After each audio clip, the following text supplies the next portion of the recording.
A quorum being present, the Committee on Homeland Security will come to order.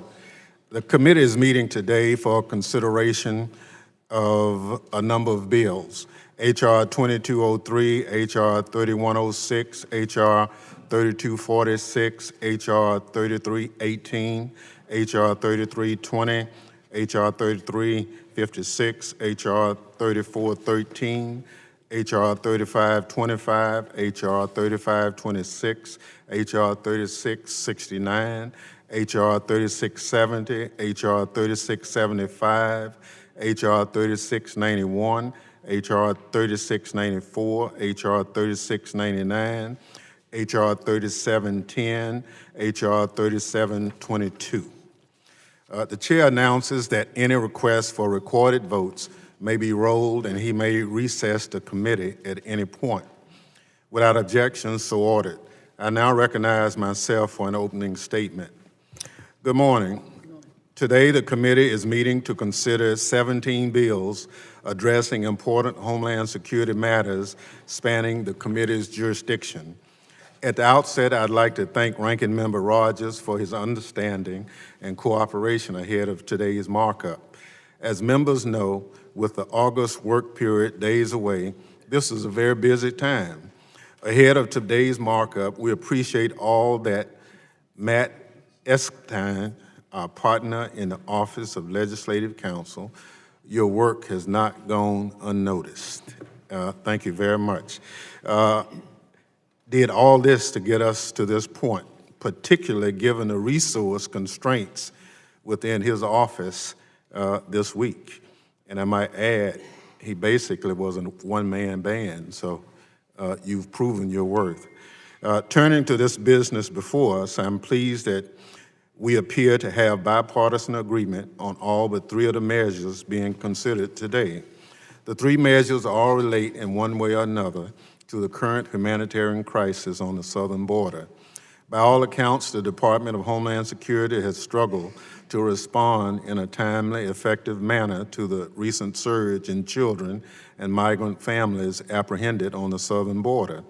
We'll be considering legislation that the gentlelady from El Paso, Ms. Escobar, introduced to foster greater accountability regarding the handling of children and migrant families at all levels within DHS. The Vice Chair, Ms. Underwood, has applied her extensive background in health care to produce a bill to help ensure that apprehended children and migrant families get necessary health screening. Finally, the gentlelady from Michigan, Ms. Slotkin, has a bill that speaks to the DHS Inspector General's finding that children and families are not being provided with safe temporary shelter, water, appropriate food, sanitation needs, and other necessities. I look forward to a robust debate on these matters. Finally, I want to take a moment to thank Mr. King for working with me to advance the Domestic Terrorism Data Act. It is the product of months of engagement with current and former law enforcement officials, counterterrorism experts, and civil rights groups. It seeks to answer two fundamental questions about domestic terrorism. What threat does it pose to our communities, and what is the government doing to confront it? The FBI used to publish some of this information in reports, but they stopped doing so in 2005. For the past 14 years, federal data regarding investigations of crimes associated with domestic terrorism have been largely out of public view. Having information on what the government is doing to address this threat should help inform the committee's domestic terrorism oversight agenda, which has been one of my priorities as chairman. We know that individuals can be radicalized to violent, racist, anti-government, or sovereign citizens movement, just as they can be radicalized to join ISIL. Public officials have an obligation to speak the truth to issues of public concern. The chair now recognizes the ranking member of the committee, the gentleman from Alabama, Mr. Rogers, for an opening statement. Thank you, Mr. Chairman. Most of the bills we will consider today present effective solutions to important Homeland Security issues. These bills were brought forward in a fair and bipartisan manner. Unfortunately, the first bill we will consider today was not. Last week, the Speaker released an edict to quickly move new border-related legislation. According to the press, it was an effort by the Speaker to put down an uprising from the radical left in her caucus, who was upset with passage of the bipartisan border supplemental. So today, in one of the worst rush jobs I've seen in 16 years that I've been on this committee, the majority has hastily moved H.R. 2203. The majority did not share the text of the ANS we are considering today until late yesterday afternoon, which is in violation of the committee rules that require 48 hours notice. It was also 5 hours after the amendment deadline.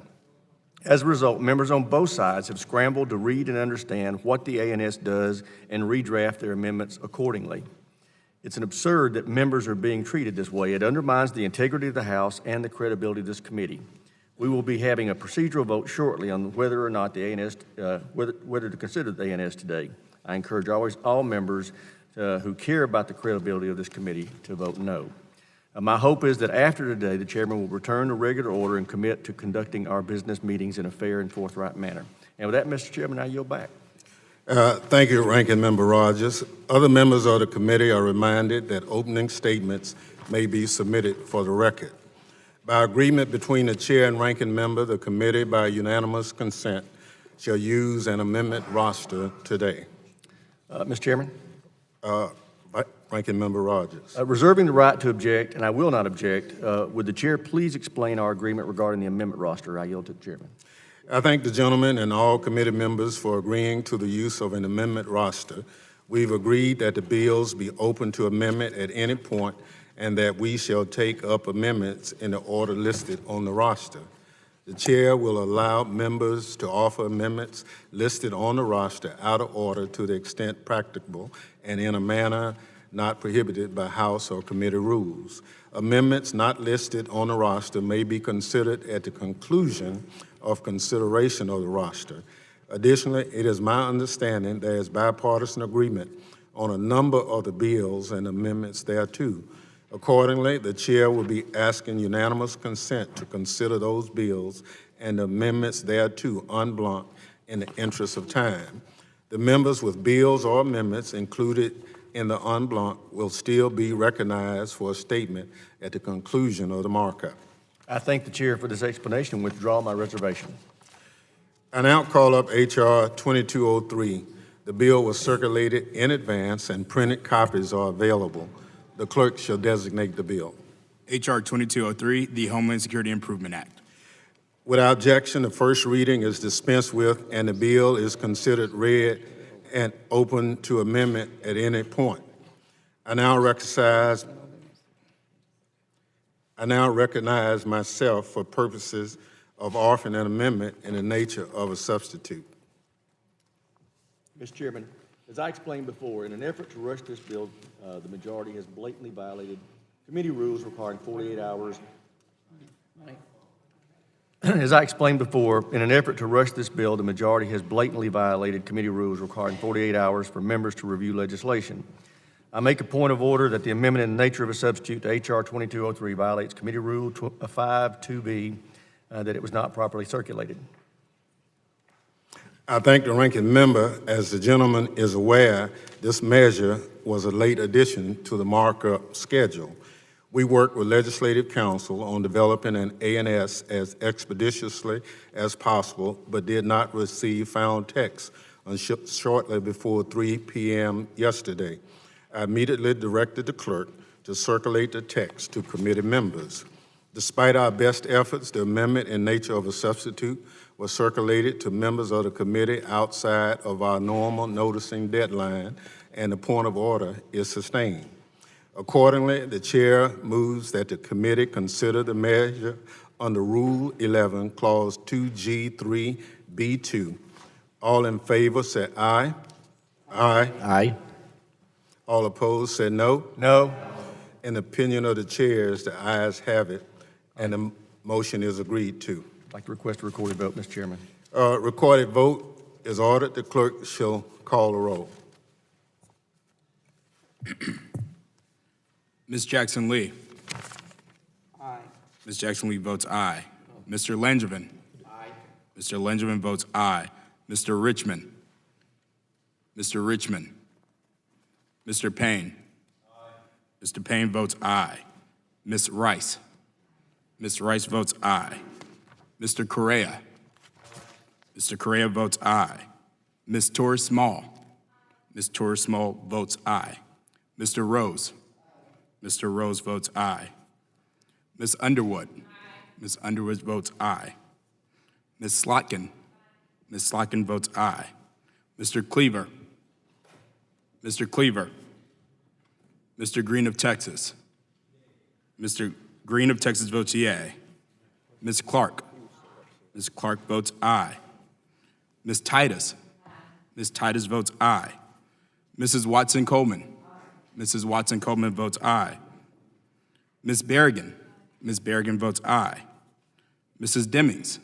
Mrs. Demings votes aye. Mr. Rogers. No. Mr. Rogers votes no. Mr. King. No. Mr. King votes no. Mr. McCall. Mr. McCall. Mr. Katko. No. Mr. Katko votes no.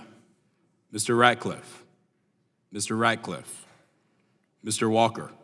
Mr. Walker votes no. Mr. Higgins. Mr. Higgins votes no. Mrs. Lesko. Mrs. Lesko votes no.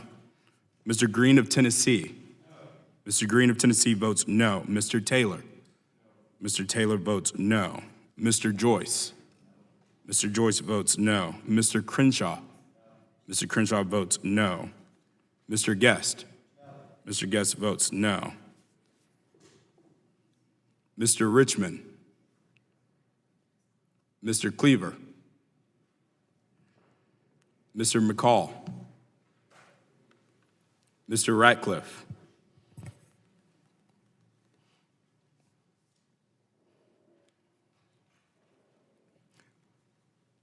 How am I recorded? The chairman is not recorded. Chairman votes aye. Mr. Thompson votes aye. The clerk will report the vote. On this vote, there are 16 yeas, 11 noes. The ayes have it, and the committee agrees to consider the measure. Without objection, the motion to reconsider is laid on the table. The clerk shall report the amendment.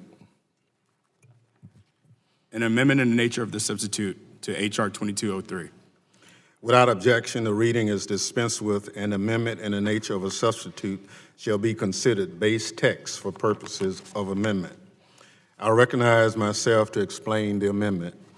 My amendment, and it is a product of collaboration with members of this committee, most notably Ms. Clark, to make improvements to the very good bill that Ms. Escobar introduced. It creates an independent commission modeled after the 9/11 Commission to examine the handling of migrant families and children since January 2011. It terminates the Remain in Mexico policy, metering, and the latest cruelty to desperate children and families, the interim final rule that was published just yesterday. At the same time, it increases the number of CBP officers to handle increased flows and address longstanding shortages at our ports of entry. It prohibits DHS from separating a child from a parent, legal guardian, or other family member, and requires DHS to report on migrant deaths, stops and searches within border zones, and its efforts to reduce use of force in the field. I encourage all members of the committee to support my amendment and the underlying bill. With that, I yield back. Is there any further discussion on the amendment in the nature of a substitute? Mr. Chairman. The ranking member. Mr. Chairman, I strongly oppose this ANS. This bill does nothing to address the root cause of the border crisis. In fact, it will make the problem much worse.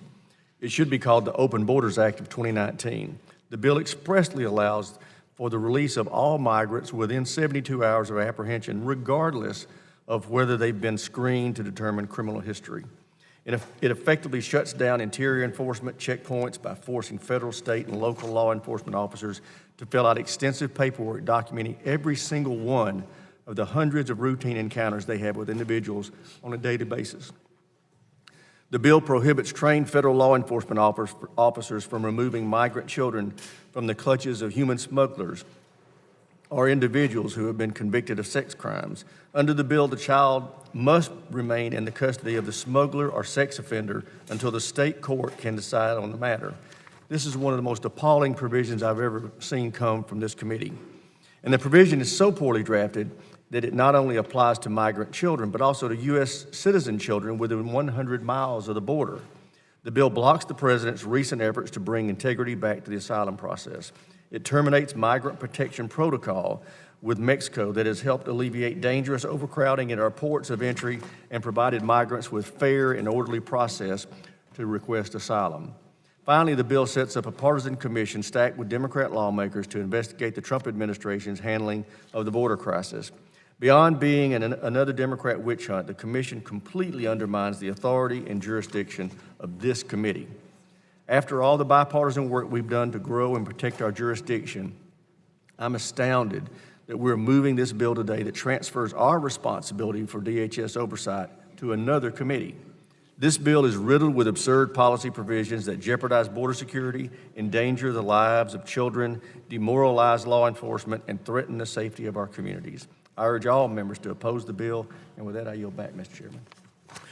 Thank you. There being no further debate on the measure, it's now in order to proceed with amendments listed on the roster. It is now in order to consider the amendments offered by Mr. Crenshaw. Would the gentleman offer his amendment at this time? Mr. Chairman, I reserve a point of order. The gentleman is recognized for his point of order. Mr. Chairman, just reserving a point of order. Yes.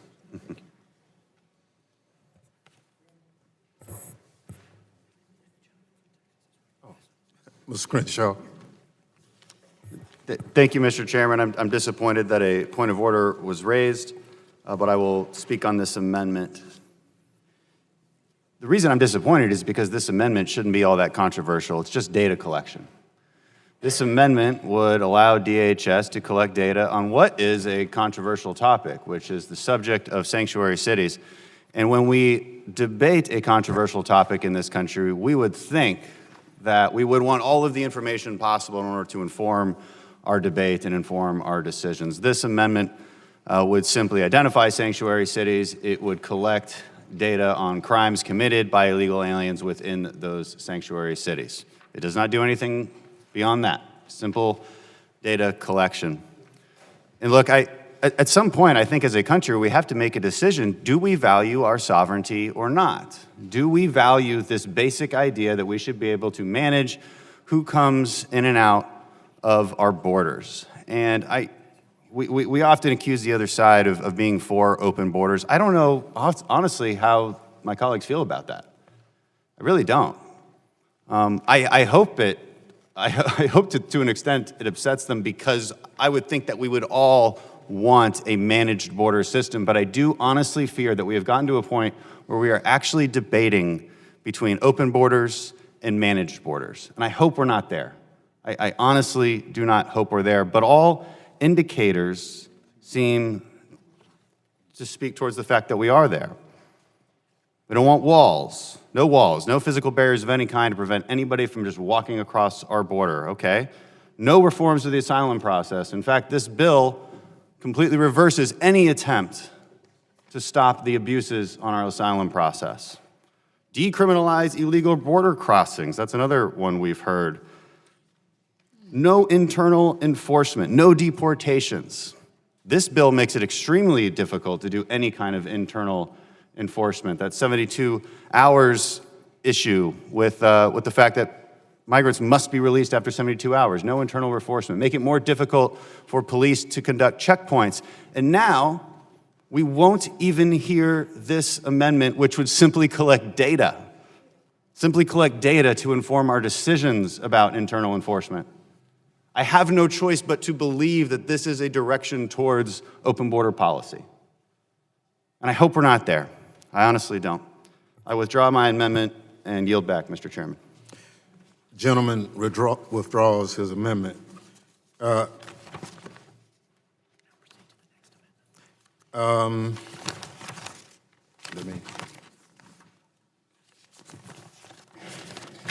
Yes.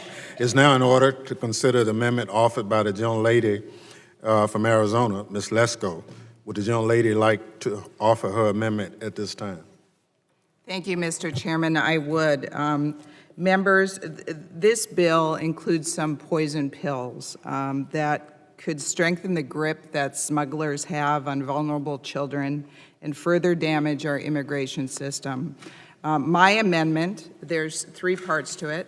The first part would strike Section 205, a provision that endangers, I believe, and many believe, the lives of migrant children. This section prohibits trained federal law enforcement officers from saving migrant children from the clutches of dangerous human smugglers or individuals who have been convicted of violent or sexual crimes.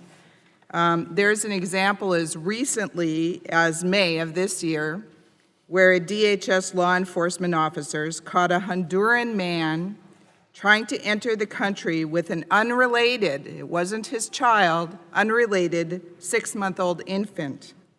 They arrested the man and placed the infant in the care of HHS, thankfully.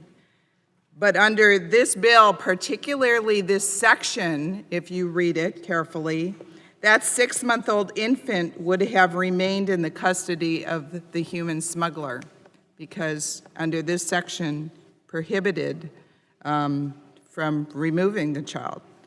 So we have heard over and over again in this committee from law enforcement how this is happening, how DHS is now enacting DNA tests and expanding them because there are bad actors out there. There are a lot of good people out there, but there are bad actors out there abusing these children, sending them back home to Central America, then sending them back with other people. It's awful. The second part of my amendment cracks down on the illicit trafficking of children by fining any migrant who fraudulently claims a child as their own up to $10,000.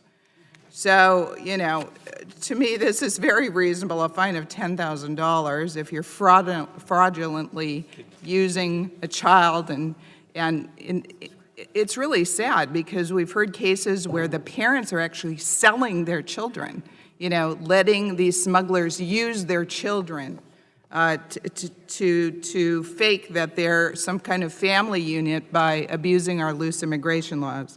And finally, my amendment fixes a one-sided report on migrant deaths to include an analysis of CBP and DOD rescue efforts on the border. Specifically, if you remember, I talked about this before in this committee.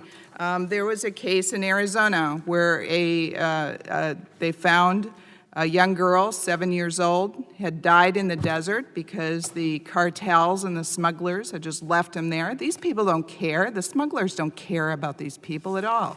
They're money to them. Whether it's drugs or humans, it's money to them.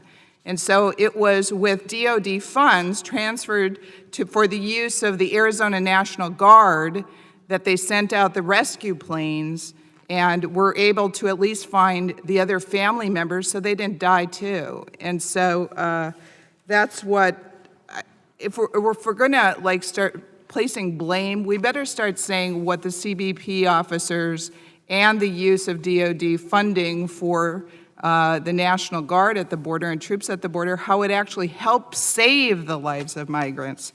And with that, I ask the members to rule in order my amendment and include it and vote yes. Does any member wish to be recognized on this amendment? Ms. Watson-Coleman. Thank you very much, Mr. Chairman. The Trump administration's zero-tolerance policy separated thousands of children from their parents. The uproar, however, from all corners of society and all points on the globe built to the crescendo and was apparently so deafening that even President Trump heard it. Though he touted his signing of an executive order in 2018 as rolling back his family separation policy, children are still being taken from their families. The department has chosen to interpret a law intended to protect migrant children from exploitation by smugglers in a manner that inflicts great harm on them. Border Patrol agents are separating children from their aunts, their grandparents, or other relatives, adult relatives, at an alarming rate. This is an abuse of their discretion, and it is not in the best interest of the children. We've heard in the committee from experts in pediatrics and mental health. To a toddler in a foreign country where they do not speak the language and everything around them is unfamiliar, the damage inflicted by family separation can last a lifetime. Striking this important provision from this bill would allow the Department of Homeland Security to continue separating families. No one here wants to see a child smuggled or exploited. Mr. Chairman, we know that there are lots of real families that do not conform to the standard statutory definition of biological parent and child. We have grandmothers raising grandchildren in America. We have aunts raising nephews in America. We have stepfathers raising stepsons in America. They are all real families, and they all deserve to be protected. Why would we not confer these same protections to migrant families who acted in the best interest of their children and left with the clothes on their back from violent lands? With that, I urge a no on this amendment, this ill-conceived amendment. I thank you and I yield back. Gentlelady yields back. Further discussion on the amendment? Yes, ma'am. I'd like to strike the last word. Gentlelady from Texas who recognized. I want to express my appreciation to the gentlelady from Arizona for the intent of her amendment, particularly as relates to information dealing with the U.S. Customs and Border Protection rescue operations on migrant death and impact on Department of Defense support operations. And moving forward, that may be questions that we should have answered. I think the difficulty of this language is the implementation, both regarding the language that is placed at the end of Title II, and then the literal facts, as evidenced by the gentlelady from New Jersey, of what resulted in the known separation that has occurred. Those of us who have spoken to persons who have had their grandchildren, their nieces stripped from them, recognize that it is an enormous burden and hardship in families from the Northern Triangle. The cultural connections to extended family members are understood by many of us, and understood maybe more so by many of us in our communities. They don't consider those individuals strangers. Now, your point is to try to deal with those who are cartels and those who are coyotes and others.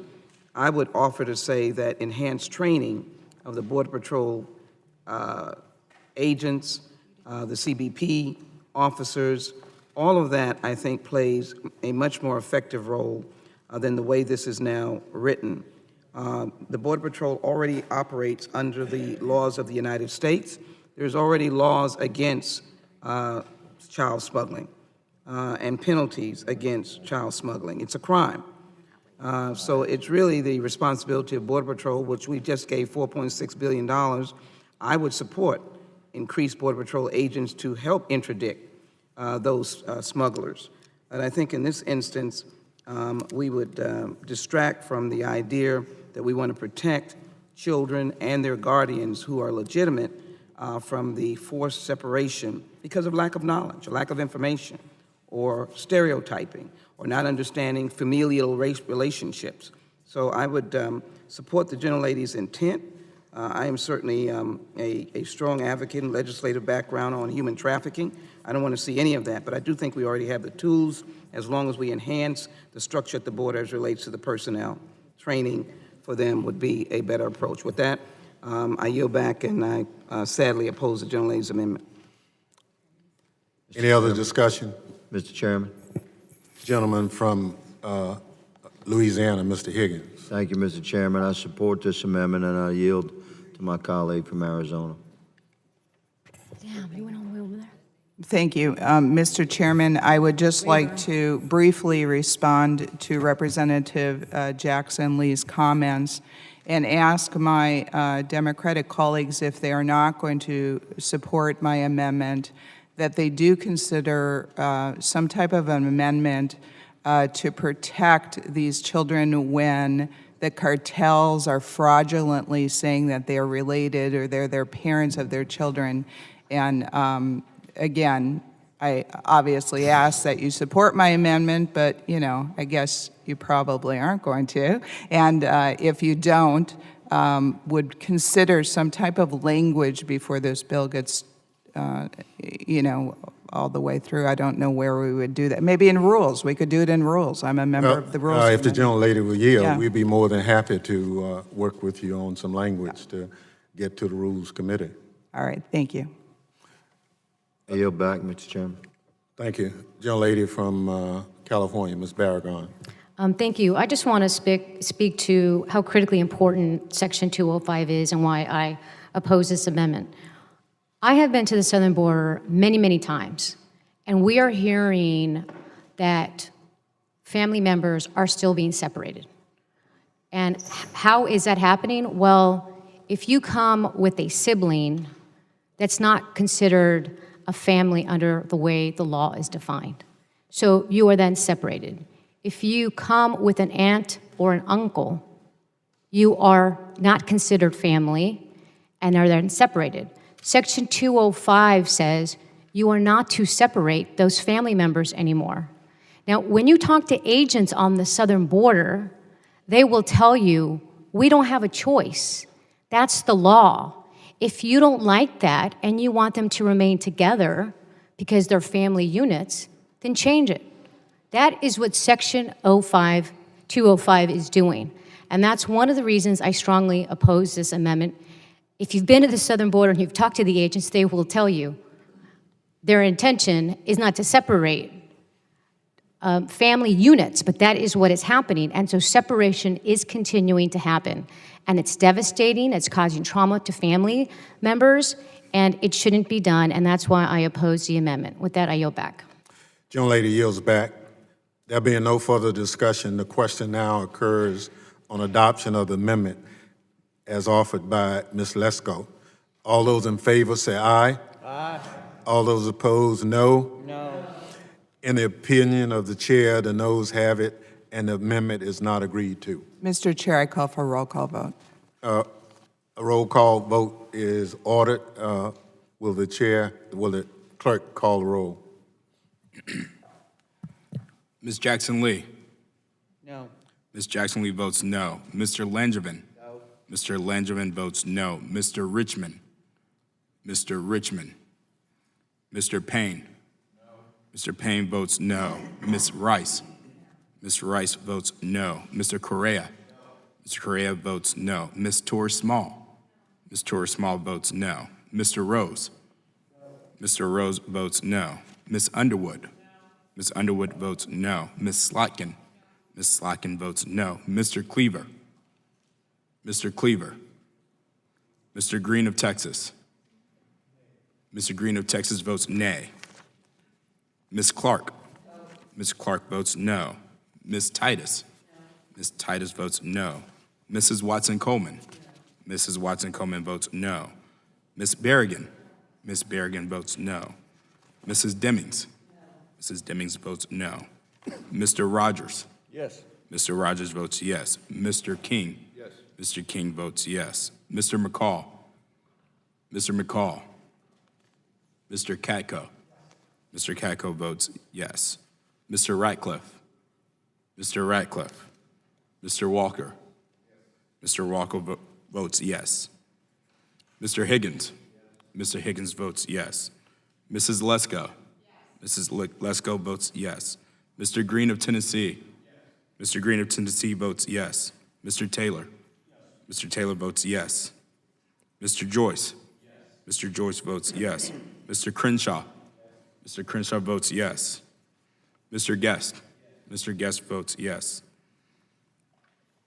Mr. Richmond. Mr. Cleaver. Mr. McCall. Mr. Ratcliffe.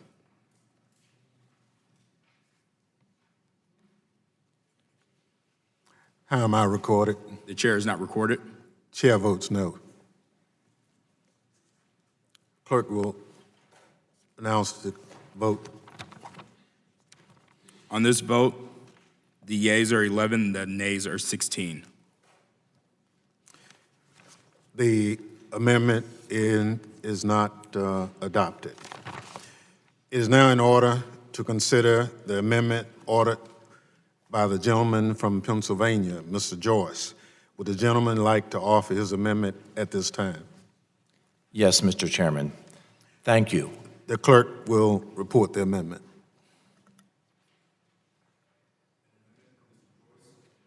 An amendment for Mr. Joyce to H.R. 2203. Gentleman is recognized for 5 minutes to explain his amendment. Mr. Chairman, I wish to express strong support for my amendment and call for its adoption. There is an unprecedented crisis that we as a nation are facing on our southern border. In face of the inaction by Congress on this matter, President Trump has had to declare a state of emergency and direct the Secretary of Defense to deploy National Guard troops to the border to help CBP deal with this crisis. Unfortunately, this committee and Congress has deemed to disregard the size and the scope of this crisis and failed to provide timely and necessary resources to fix the loopholes in our immigration system to ensure families that arrive together are permitted to remain together in custody while they await court ruling on illegal entry. We must address our asylum system currently. Less than 20% of people who are granted credible fear are ultimately granted asylum. A dramatic increase in claims not meeting this standard is making vulnerable people who actually qualify for asylum wait longer for that protection. And on top of that, we have not still addressed border security and adequately funded our agencies that enforce our American laws. All of these serve to empower some of the very worst elements in this world, the cartels and human traffickers who prey on the weak and profit from ruining lives. This brings me to this amendment. I believe Title I of this bill is deeply flawed and furthermore does absolutely nothing to address or remedy the crisis that we face on our southern border.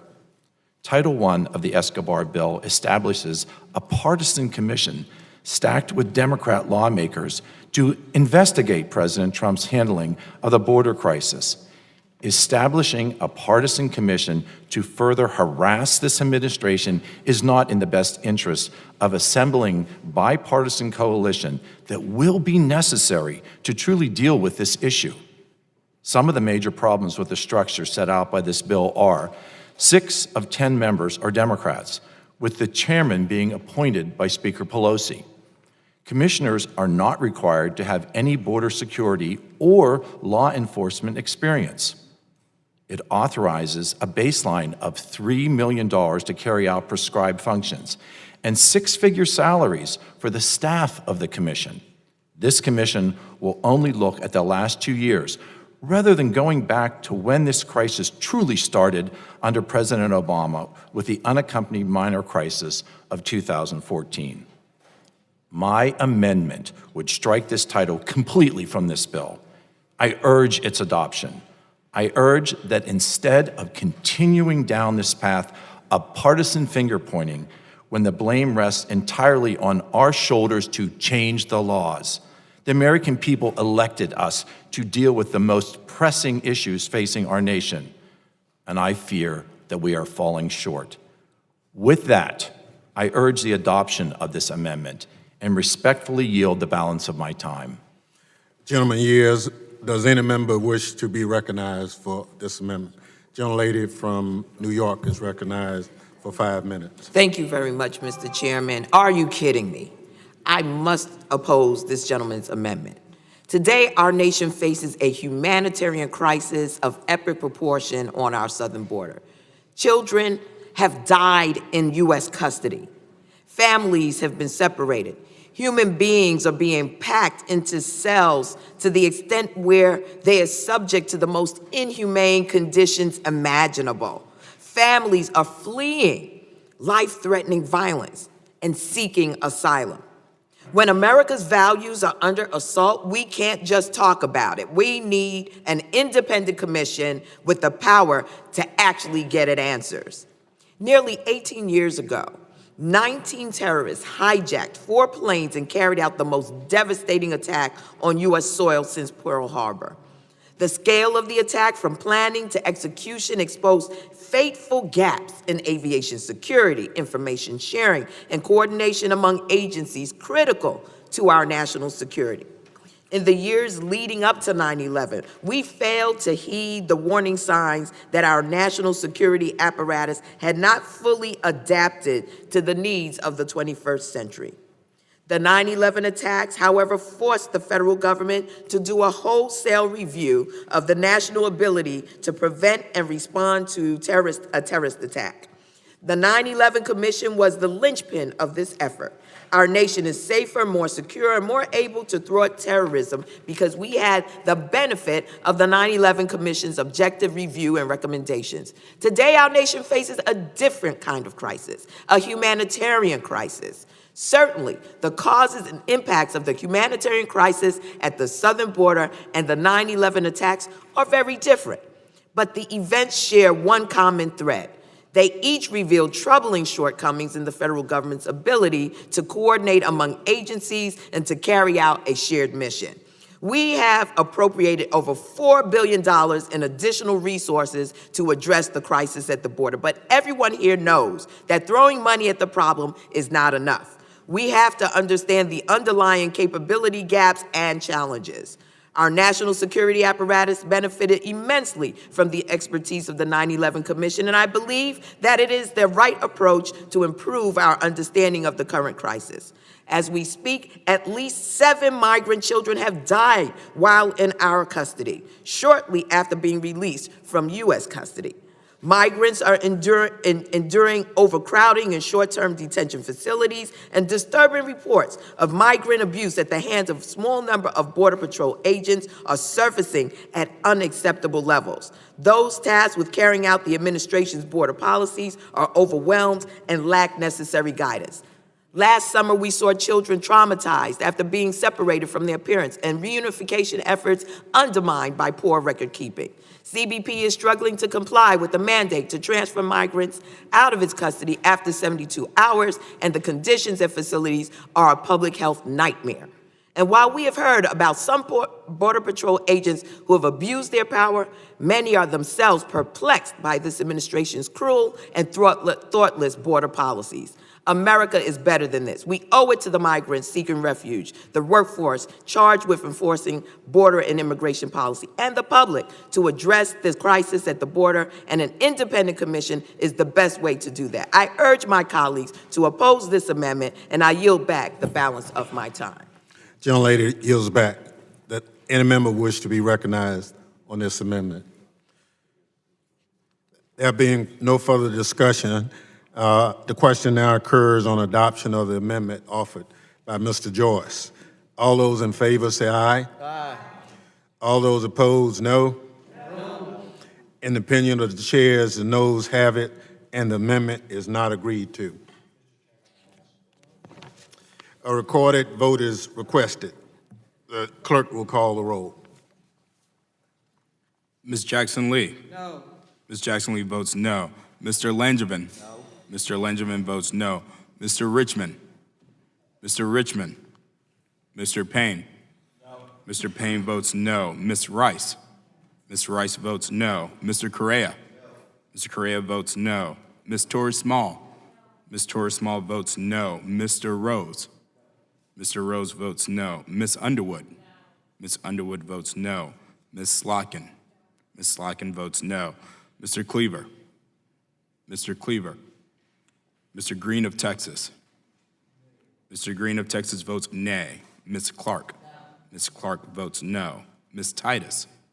Ms. Titus votes no. Mrs. Watson-Coleman? Mrs. Watson-Coleman votes no. Ms. Berrigan? Ms. Berrigan votes no. Mrs. Demings? Mrs. Deming votes no. Mr. Rogers? Yes. Mr. Rogers votes yes. Mr. King? Yes. Mr. King votes yes. Mr. McCall? Mr. McCall? Mr. Katko? Yes. Mr. Katko votes yes. Mr. Ratcliffe? Mr. Ratcliffe? Mr. Walker? Mr. Walker votes yes. Mr. Higgins? Mr. Higgins votes yes. Mrs. Lesko? Mrs. Lesko votes aye. Mr. Green of Tennessee? Mr. Green of Tennessee votes aye. Mr. Taylor? Mr. Taylor votes aye. Mr. Joyce? Mr. Joyce votes yes. Mr. Crenshaw? Mr. Crenshaw votes yes. Mr. Guest? Mr. Guest votes yes. Mr. Richmond? Mr. Cleaver? Mr. McCall? Mr. Ratcliffe?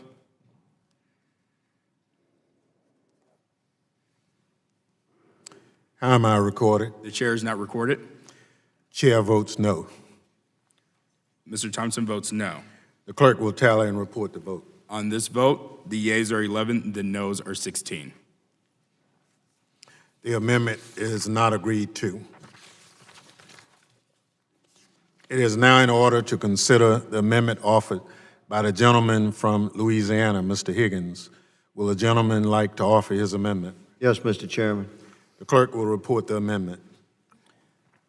An amendment to the amendment in the nature of a substitute H.R. 2203 offered by Mr. Higgins.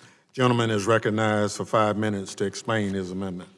Thank you, Mr. Chairman. My amendment is a series of actions amending the amendment. If my colleagues across the aisle, as I'm prayerful that what I'm about to ask is truth, my colleagues across the aisle wish to actually have a bill pass the House and have a shot in the Senate, potentially get signed into law, then you'll consider my amendment. Because my amendment is a series of actions amending the amendment in the nature of a substitute, essentially transform this legislation into what would be considered a bipartisan bill. You want a messaging bill for your base? Then by all means, vote down every Republican amendment. By all means, pass it by party line vote on the House floor, and there it will stop. While I appreciate my colleagues across the aisle for their attention to the crisis at the border, the bill before us today is essentially a call for open borders. It's intentionally designed to slow, halt, or outright end immigration enforcement and border security. My amendment strikes some of the bill's most egregious attacks on the rule of law. It would remove the catch and release provision that releases all illegal immigrants into the interior of our country within 72 hours of arrest. Remote stations and large groups of illegal immigrants mean that it can take days to move them to ICE or HHS facilities. Mandating a 72-hour limit on our border officers is an open invitation to cartels and smugglers, stating that there are no real consequences for illegal entry into the United States. So shall we have a sovereign nation or not? This sets a dangerous precedent, ignores reality on the border, and will fuel smuggler propaganda, further endangering the children we wish to protect. Fuel propaganda about our catch and release immigration program. My amendment would also remove language from the underlying bill that would place restrictions on the President's migrant protection protocols and recognize the recently announced asylum reforms. These protocols are designed to address dangerous overcrowding at ports and patrol stations by working with Mexican officials to have asylum seekers wait in Mexico for an appointment with a CBP officer. It's very reasonable. This is not only for the safety of asylum seekers, but also for the safety of American citizens serving their nations as Customs and Border Protection officers. The underlying bill also includes a provision that requires federal, state, and local law enforcement officers to comply with a dozen new administrative requirements for every single routine traffic stop or encounter, every interaction. These officers conduct hundreds of these encounters on a daily basis.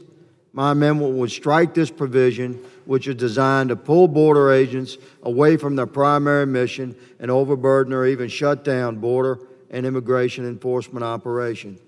My amendment also includes several common sense additions.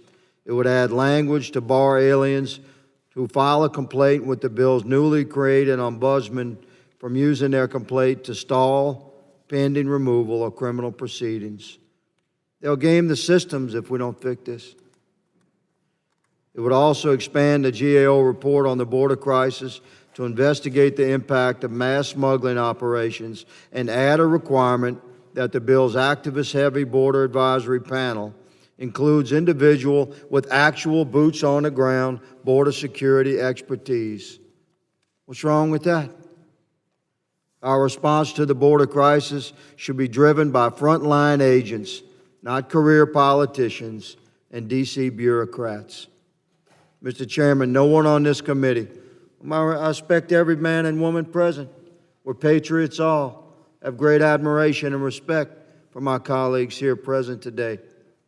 No one on this committee supports inhumane treatment of illegal immigrants coming to this country, and no one wants an unsecure border. It's time to address this crisis, stop 2020 campaign posturing, and I encourage my colleagues on both sides of the aisle to vote in favor of my amendment. Mr. Chairman, thank you for the time, and I yield. Gentleman yields time. Does any member wish to be recognized on this amendment? Gentlelady from New York, Ms. Rice, for 5 minutes. Thank you, Mr. Chairman. With equal respect to my colleague from Louisiana and my other Republican colleagues, this amendment condones some of the most problematic policies put in place by the Trump administration. We've heard time and again in this committee from both experts and CBP witnesses that CBP should not be in the business of long-term detention.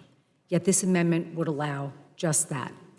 It strikes the 72-hour time limit on short-term detention that CBP itself adopted. This would render the department unaccountable for how it manages the billions of dollars we, Congress, recently provided. The numerous reports from physicians and independent auditors over the past several months describing dangerous, filthy, overcrowded conditions at Border Patrol stations across the Southwest should have had a sobering effect on this administration. Still, reports from agents on the ground indicate that some in CBP leadership have been slow to respond to the crisis on their hands, particularly in the sectors that have seen the highest increase in migrant families. One of these sectors, El Paso, had a young boy die while in CBP custody beyond the 72-hour limit just this past Christmas Day. Now is not the time to lower standards. Now is not the time to compound the suffering of children and families. We have seen people die who were turned away because of metering and the Remain in Mexico protocol. We are a great and welcoming nation that just this week celebrated the 50th anniversary of sending a man to the moon. Surely, we can process families and children fleeing persecution and violence who are coming to our ports of entry. Unfortunately, this amendment strikes language authorizing more CBP officers, which is a long-standing priority of this committee, to carry out this type of processing. Policies and management decisions that make it more difficult for Border Patrol agents and CBP officers to do their jobs must be overturned. This amendment does the exact opposite and doubles down on ignoring well-documented problems. I urge my colleagues to oppose this amendment, and I yield back the balance of my time. Gentlelady yields back. Does any member wish to be recognized on this amendment? There being no further discussion, the question now occurs on... Oh, Ms. Berrigan, I'm sorry. Thank you. I want to speak in opposition of the amendment. One of the things that this seeks to strike is the Remain in Mexico policy. This is a policy where people are being sent back to Mexico to stay and wait there for their asylum hearing, but they're staying and waiting in dangerous places. So in the same breath that my colleague says, and I quote, that this bill endangers the children we wish to protect, the Remain in Mexico policy actually endangers those children even more. Pregnant women are being sent back to Juarez, Mexico, where the State Department itself has said it is too dangerous. We should reconsider travel there and not go there. So we're saying it's okay. Let's send people who escaped violence. Let's send people who are here because they are trying to seek asylum. And let's set them to a dangerous place. Women have been raped. while waiting in Mexico. People have been killed. And who are we sending there? Pregnant women? We're sending children. That's not what asylum was intended when it was written. And the metering process is turning people away at ports of entry. We had the secretary here months ago who couldn't give any authority under which that was provided. And she said there was a list under which we have no authority, a list we don't even control. And so we're turning people away at ports of entry, which is not compliant with the law. And people are desperate because they're in a dangerous place. Then they're coming through the desert, they're coming through the valley, and they're dying. We're causing more people to die by not following our asylum laws. I know you all would like, and we have heard our Republican colleagues say, and border agents say, they just want to stop asylum. They want to limit it as much as possible. That's what we hear loopholes are. We have laws in place, and this is going to make it worse. It's going to make it worse. It's going to kill more people because it is killing people. And with that, I yield back. Gentlelady yields back.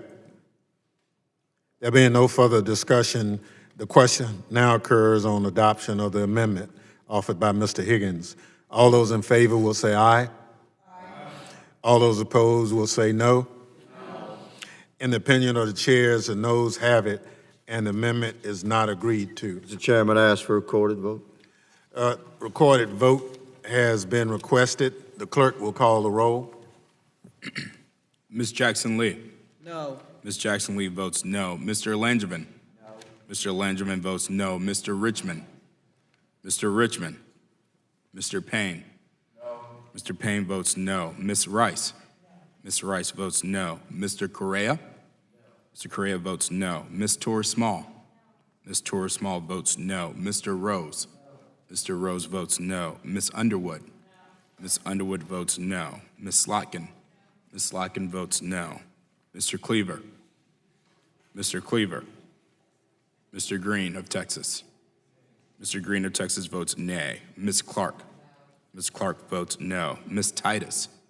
Ms. Titus votes no. Mrs. Watson-Coleman. Mrs. Watson-Coleman votes no. Ms. Berrigan. Ms. Berrigan votes no. Mrs. Demings. Mrs. Deming votes no. Mr. Rogers. Yes. Mr. Rogers votes yes. Mr. King. Yes. Mr. King votes yes. Mr. McCall. Mr. McCall. Mr. Katko. Yes. Mr. Katko votes yes. Mr. Ratcliffe. Mr. Ratcliffe. Mr. Walker. Yes. Mr. Walker votes yes. Mr. Higgins. Yes. Mr. Higgins votes yes. Mrs. Lesko. Yes. Mrs. Lesko votes yes. Mr. Green of Tennessee. Yes. Mr. Green of Tennessee votes yes. Mr. Taylor. Mr. Taylor votes aye. Mr. Joyce. Mr. Joyce votes yes. Mr. Crenshaw. Mr. Crenshaw votes yes. Mr. Guest. Mr. Guest votes yes.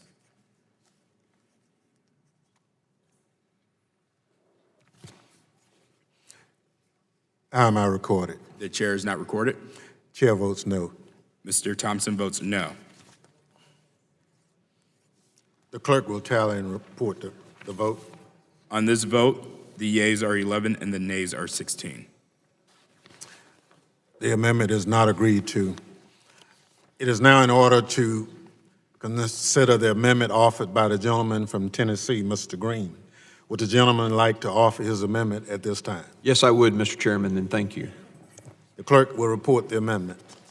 An amendment to the amendment of the nature of a substitute to H.R. 2203 offered by Mr. Green of Tennessee. Gentleman is recognized for 5 minutes to explain his amendment. Thank you, Mr. Chairman, members of the committee. Aspects of this bill assume a lot of bad things about the men and women of Customs and Border Patrol. While my colleagues attack those agents sometimes as discriminatory, predatory, and describe our country as using concentration camps, our CBP agents are brave people who have sworn an oath to our country with a diverse workforce that is over half Hispanic.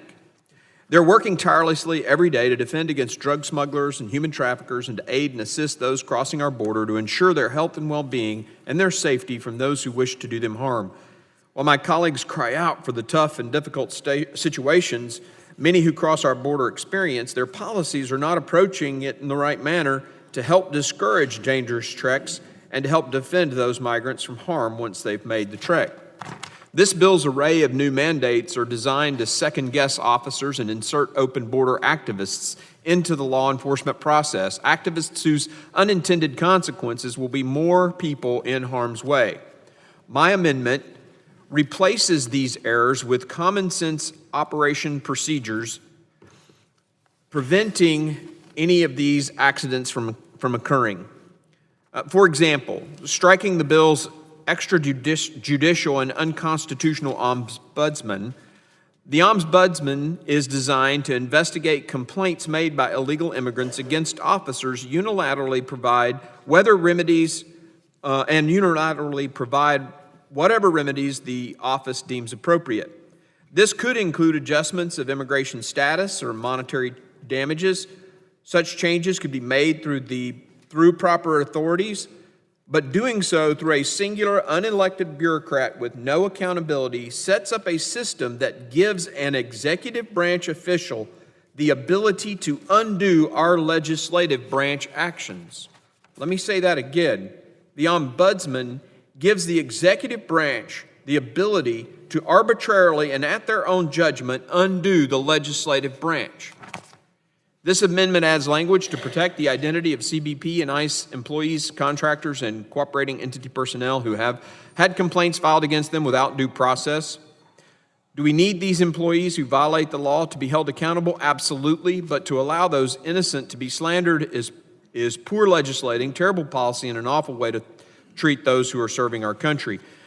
This amendment adds officer-focused courses to the bill's activist-oriented training regimen, including courses on officer self-defense, managing health and wellness during crisis, and the latest border technologies. Finally, this amendment rebalances a lopsided report on migrant deaths that ignores the role that smugglers, long journeys, rugged terrain, dehydration can play in a migrant's health when they arrive at our border.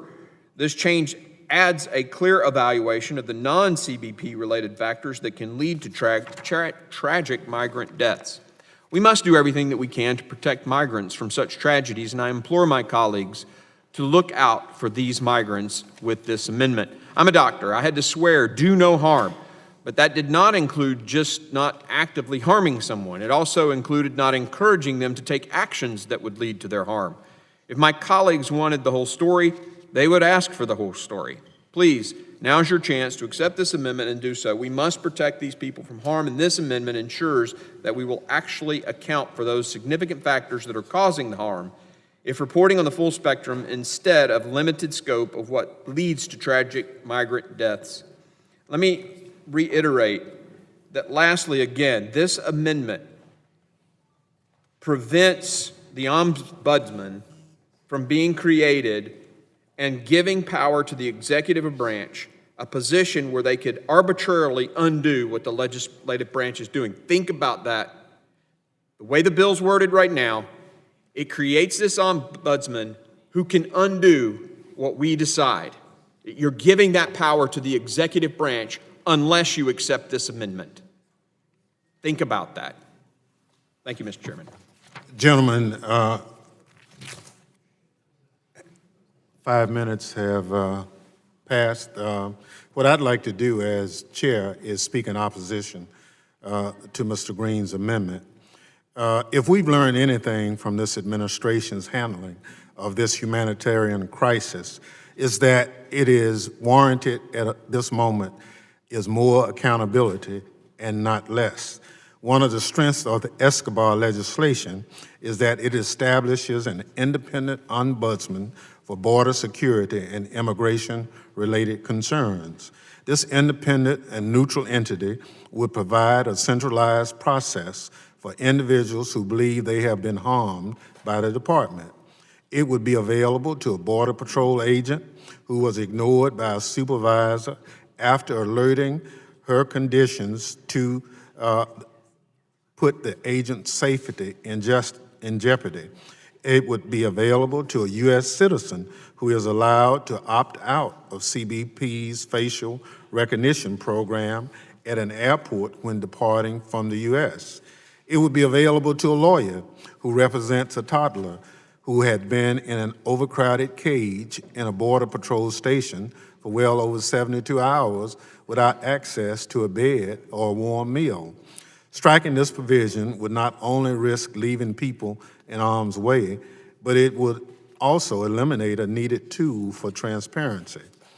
To address any misconceptions, I want to make very clear that the underlying bill does not authorize the release of names or other identifying information of any CBP or ICE employee subject to a complaint. Instead, the bill simply requires reporting specifically whether a complaint is against a DHS employee or a DHS contractor. That information is essential to understanding the nature of the complaints that may be filed with the Ombudsman. We certainly don't want a complaint made against a contractor to be misconstrued as a complaint against a Border Patrol agent or CBP officer, for example. The language in the underlying bill will prevent that. We remain committed to protecting the privacy of all DHS employees in full accordance with privacy laws and would be pleased to working with our colleagues to further reinforce that in the bill as it moves forward. I urge a no vote on this amendment. Are there any further conversation on the amendment? Ms. Torrey Small. Thank you, Mr. Chair, and I deeply appreciate the concept of an ombudsman. I think it is important. We have to review the concerns that we all agree are existing with the egregious conditions and some actions taken by certain officers and agents that are damaging the reputation of everyone. But I also share my colleague from the other side, his concern about individual public employees' privacy in the face of potential slander. And so that's why I deeply appreciate the chairman's commitment that we can work collaboratively to make sure that the language is absolutely clear to protect the identity of these individuals in the initial reporting. Thank you. Let me, if I might, just like we did with Ms. Lesko's amendment, we'll do the same with you as we go to rules, which will be very shortly after adoption of the bill. Thank you. Mr. Chairman. Gentleman from Texas, Mr. Taylor. Mr. Chairman, I'd like to yield my time to the gentleman from Tennessee. Dr. Green. Thank you, Mr. Chairman. I believe that this is a well-intended effort, the ombudsman, but I have a concern that sometimes with those well-intended efforts, there are these secondary and tertiary effects that wind up being bad. For example, the Flores Amendment, which allows for children to be basically smuggled across the border and used as a visa to get people in, and we now have certified, confirmed children being recycled in this process, and it's just horrible. But it was a well-intended amendment, but it had these consequences. The ombudsman, I think, is that person. I think what we're creating is we're going to create an executive branch position where they can arbitrarily decide and they can undo laws that we've passed by making this arbitrary decision about the crisis at that given point. We have the IG in Homeland Security right now. They have an inspector general who goes and does these kinds of evaluations and makes sure laws are being formed. But we're creating this new position that on the spot can make these decisions and undo the laws. And so I really caution, if we don't accept this amendment, we're creating that and giving that power to the executive branch. I mean, think about that. Thank you, Mr. Chairman. Gentleman, Yield back. yields back his time. Gentlelady from New Jersey is recognized for 5 minutes. Thank you, Mr. Chairman. I just want to say that you just can't state misfacts and say that they're true just because you're stating them. I know that that's something that this administration does, and some of my colleagues seem to follow league in this, but you just can't misstate things that are not the truth and then say they are the truth. With that, I yield my time to my colleague, Ms. Barragan. Yeah, I The just, lady is recognized. thank you, Mr. Chairman. I just wanted to clarify, because when I'm in committee and I hear something that's a lie, I feel obligated to try to correct the record.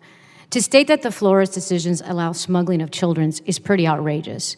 It means somebody or people are not reading the decision. The reason Flores was implemented by a court was because children were being mistreated and they were being held for excessive amounts of time. And so this is actually a decision put in place to protect children, not what is being said today in committee. And with that, I yield back. Gentlelady yields back. There being no further discussion, the question now occurs on the adoption of the amendment offered by Mr. Green. All those in favor say aye. All those opposed say no. In the opinion of the chairs, the noes have it, and the amendment is not agreed to. Mr. Chairman, if we could get a ayes and nays, roll call vote. A recorded vote is requested.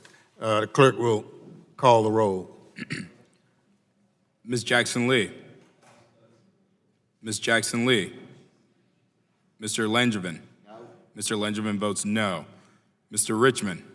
Mr. Richmond votes no. Mr. Payne. Mr. Payne votes no. Ms. Rice. Mr. Rice votes no.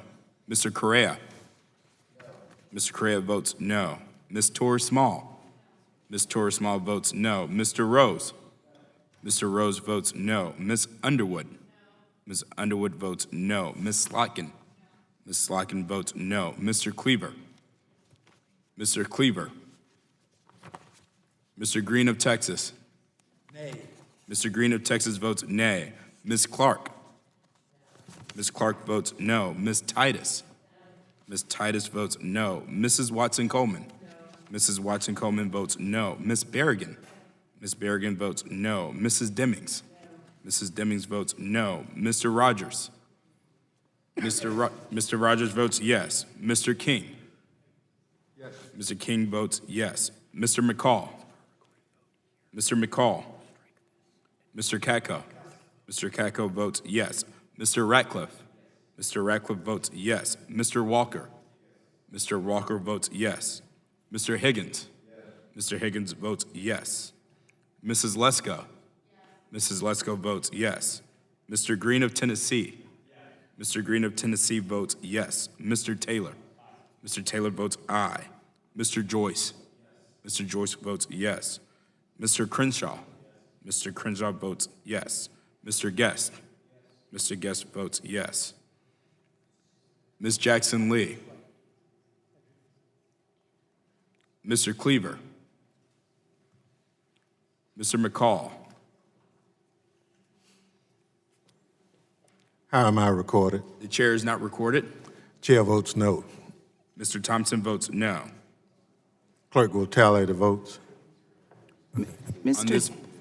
On this votes, the yeas are 12 and the noes are 16.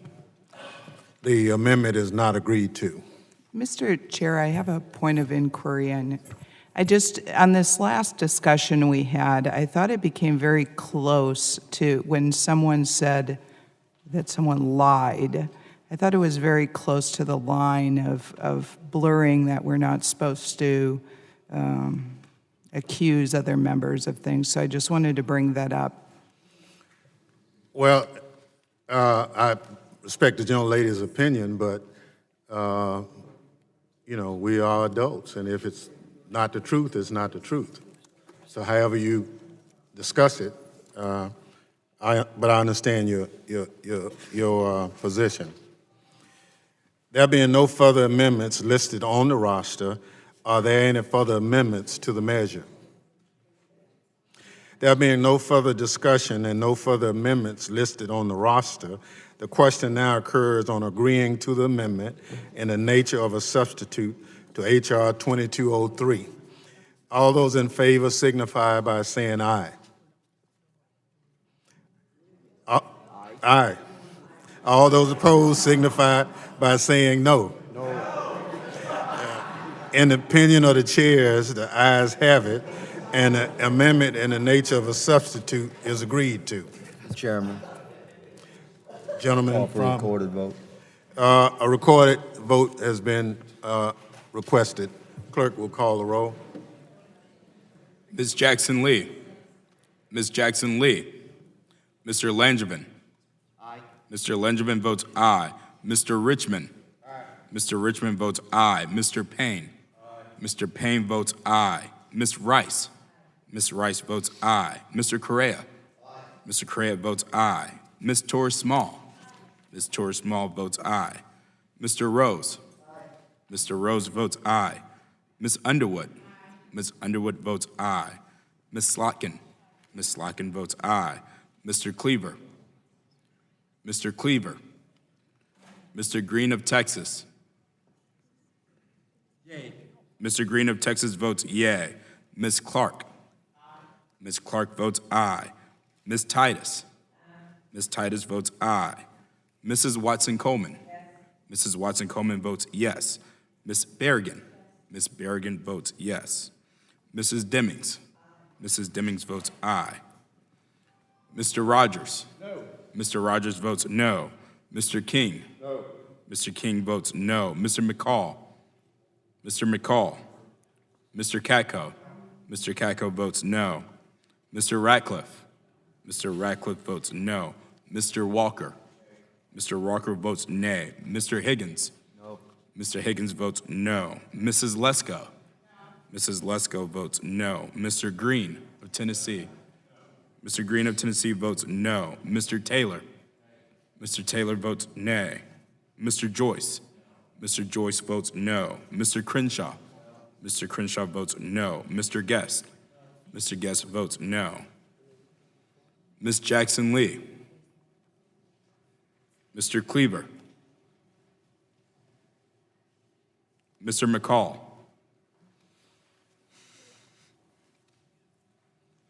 How am I recorded? The chair is not recorded.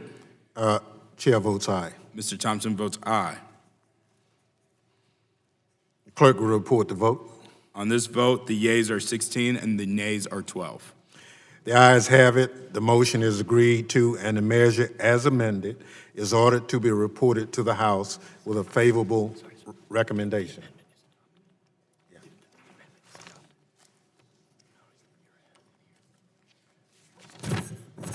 Well, hold on just a second.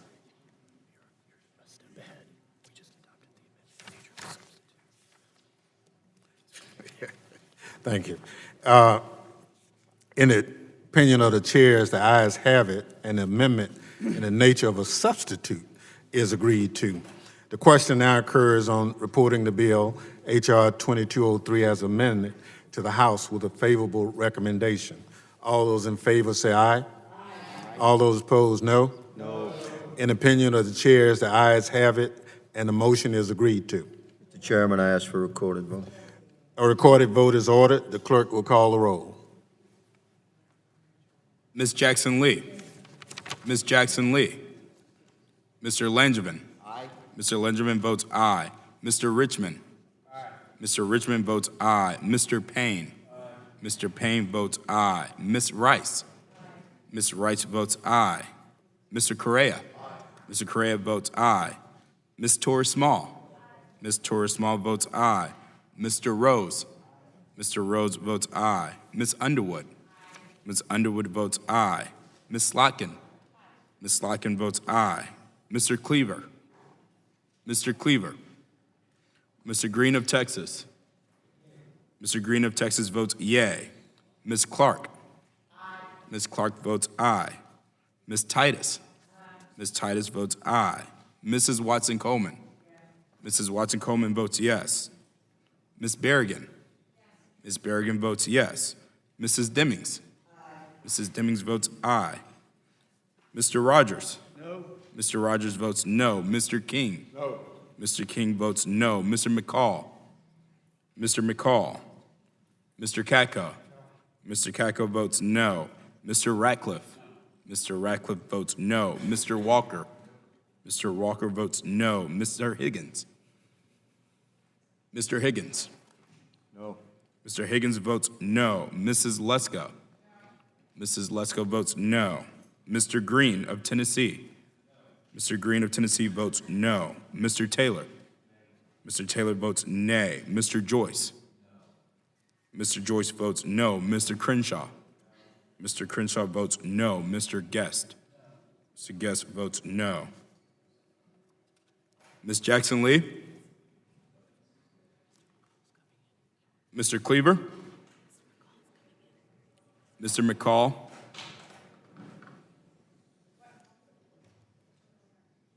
No. How am I recorded? The chair is not recorded. Chair votes aye. Mr. Thompson votes aye. Mr. McCall votes no. Clerk will report the vote. On this vote, the yeas are 16, the nays are 13. The ayes have it. The motion is agreed to, and the measure, as amended, is ordered to be reported to the House with a favorable recommendation. Without objection, a motion to reconsider is laid on the table, and staff is authorized to make any technical and conforming changes. I now call up H.R. 3525. The bill was circulated in advance and printed copies are available. The clerk shall designate the bill. H.R. 3525, the U.S. Border Patrol Medical Screening Standards Act. Without objection, the first reading is dispensed with, and the bill is considered read and open to amendment at any point. An amendment in the nature of a substitute has been submitted by the gentlelady from Illinois, Ms. Underwood. Does the gentlelady wish to offer the amendment? Yes. The clerk shall report the amendment. An amendment to the amendment to H.R. 3525 offered by Ms. Underwood. Without objection, the reading is dispensed with, and the amendment in the nature of a substitute shall be considered base text for purposes of amendment. The amendment in the nature of a substitute was noticed to committee members in compliance with committee rules. The chair recognizes the gentlelady from Illinois for 5 minutes to explain the amendment in the nature of a substitute. Thank you, Mr. Chairman. I introduced the U.S. Border Patrol Medical Screening Standards Act in response to the conditions I witnessed firsthand at our border in April, along with Chairwoman Rice and other members of this committee. I want to recognize and thank the chairman and committee majority staff for their months of hard work on this important legislation. I also appreciate the ranking member's willingness to engage with us on this bill, and I'm committed to continuing to look for ways to work together on these issues going forward. As a nurse, I know that proactive, consistent, and timely medical screening is essential to a public health response to the humanitarian crisis at our border. But effective medical protocols aren't in place right now. The goal of this bill is to fix that by requiring medical screening within 12 hours for everyone interdicted between ports of entry, with priority given to children. 6 children have died at the border in under a year. For a decade before, the number was 0. Our policies must change to fix this. Wilmer Jose Ramirez Vasquez was 2.5 years old. Wilmer and his mother were picked up by Customs and Border Protection, but he didn't receive medical attention until 3 days later. Wilmer died in the hospital, and his autopsy showed the toddler had parasites that were treatable if caught earlier. Juan de Leon Gutierrez was 16 years old. Juan was picked up by Border Patrol agents and sent to a federally contracted shelter. He wasn't hospitalized until 2 days after interdiction and died 9 days later. Healthcare at the border will require a broad approach, and medical screening is a big part of it. If Wilmer and Juan had received a screening within 12 hours, they may have been afforded treatment in time to save their lives. In many cases, especially pediatric cases, that timeliness makes all the difference. This is a serious bill for a serious problem, and we took a comprehensive approach to drafting it. The bill sets standards for the medical screening it requires, including medical history, current medical complaints, current medications, and more. By requiring this training, the bill provides law enforcement and staff at the border the support they need so they aren't being forced to deal with medical situations that we haven't equipped them for. In drafting this legislation, we made sure to solicit and incorporate technical assistance from the Department of Homeland Security. The final amendment in the nature of the substitute includes the department's recommendations that, 1, this training be made mandatory for all personnel who are carrying out medical screening, 2, that disabilities are identified as part of the screening process, and 3, that interpretation services are documented. The amendments to this bill also incorporate a number of suggestions from the American Academy of Pediatrics. The medical situation at our border will persist as our country continues its national conversation around immigration policy. To that end, the bill also directs the Department of Homeland Security to research innovative approaches to address any capability gaps to providing medical screening. Anyone who has been to the border, including many of my colleagues on this committee, has seen how overwhelming the humanitarian situation is there.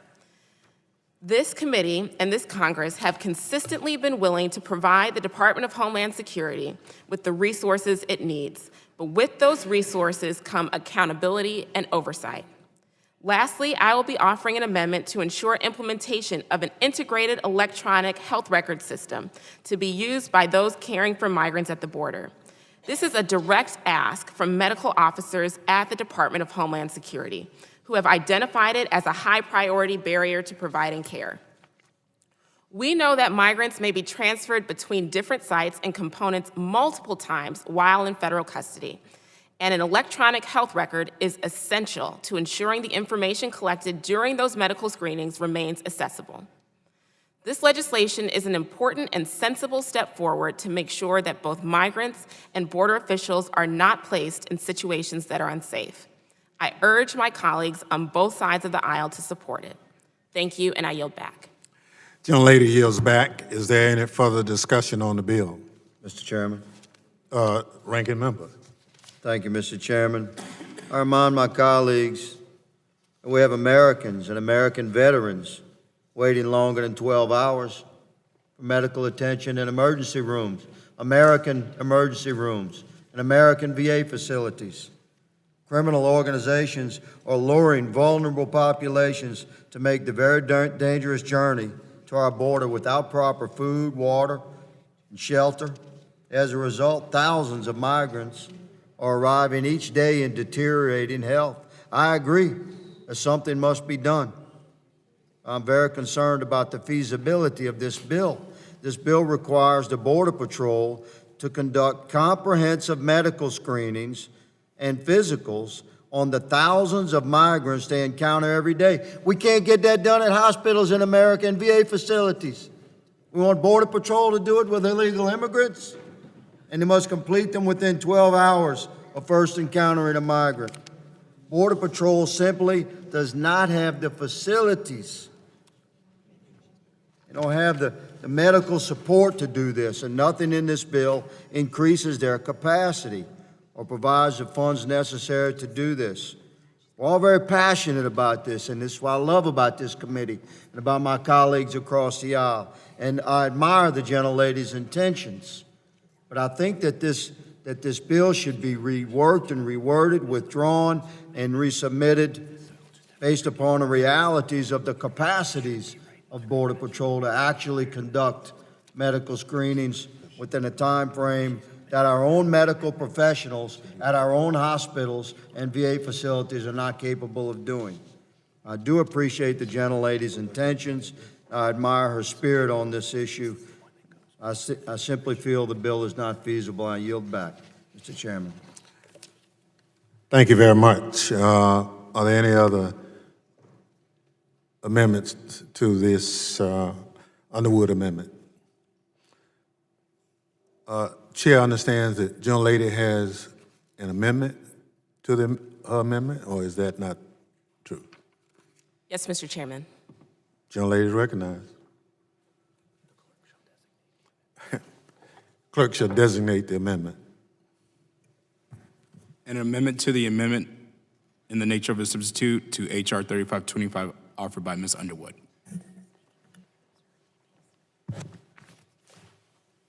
Gentlelady is recognized for 5 minutes. Thank you, Mr. Chairman. The amendment to the amendment of the nature of the substitute speaks to the electronic health record that I outlined in my original statement, and so I'll yield back. Let me say that I support the gentlelady's amendment. This past December, we were notified of deaths along the border. Then Commissioner CBP, who's now Acting Secretary of DHS, announced a renewed focus on trying to screen children who entered Border Patrol custody. However, this renewed focus proved to be temporary. What the gentlelady's amendment will do is to codify what people on the border have recommended that they need. So I support the gentlelady's amendment. Are there any further discussion? All those in favor say aye. Mr. Taylor, you? All right. All those opposed, no? No. The ayes have it. The amendments are agreed to. The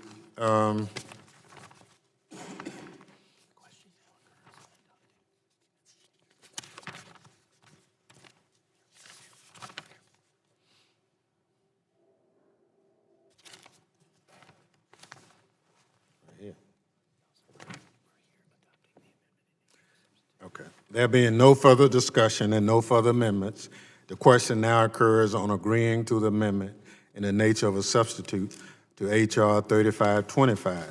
All those in favor signify by saying aye. All those opposed, no. In the opinion of the chairs, the ayes have it, and the amendment in the nature of a substitute is agreed to.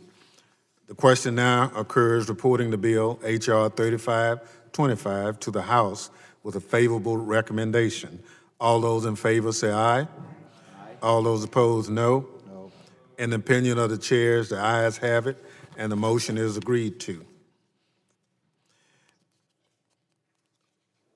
Without objection, the motion to reconsider is laid on the table, and staff is authorized to make any technical or conforming changes. I now call up H.R. 3670. The bill was circulated in advance and printed copies are available. The clerk shall designate the bill. H.R. 3670, the Short-Term Detention Standards Act. Without objection, the first reading is dispensed with, and the bill is considered read and open to amendment at any point. I now recognize the gentlelady from Michigan, Ms. Slotkin, for 5 minutes on her bill. Thank you, Mr. Chairman. I introduced the Short-Term Detention Standards Act to raise the standard of care for individuals in the custody of U.S. Customs and Border Protection. The goal of this amendment is very, very simple. It amends the Homeland Security Act, which was put out in 2002, and calls on them to, quote, make every effort to ensure adequate access to food and water. For apprehended individuals, what I am proposing is that we expand the list of things that Homeland Security must provide to those apprehended individuals to be in line with the very same things that our Bureau of Prisons uses for prisoners, that the Geneva Convention uses for prisoners of war, that the UN uses for refugee camps, which namely is access to temporary shelter, access to bathroom and shower facilities, appropriate nutrition, hygiene, and sanitation needs. Based on the continuing dismal news out of the border, we know that this is right now not happening. I hate that I have to offer this amendment, but I feel compelled to do it. In the last 2 months alone, the DHS Office of Inspector General has released 2 management alerts detailing poor conditions and extreme overcrowding in El Paso and Rio Grande Valley. Let me be clear that providing these things, in my mind, is something that is the bare minimum of what we are to do as a nation, as a country, and it's shameful that I find myself in this position to have to introduce it. We have, according to the IG, and I think it's important that we're using here the Department of Homeland Security's own Inspector General, detailing appalling conditions for migrants, including being trapped in standing room only cells for days on end, no access to showers, punishment for those detainees who raise their concerns. We have attorneys who have given sworn affidavits attesting to rampant sickness with no access to basic hygiene and proper nutrition. We have doctors who are declaring that there are sick children in border facilities who do not have access to hospitals. Those stories are heartbreaking and unacceptable, and I know firsthand that DHS can do better.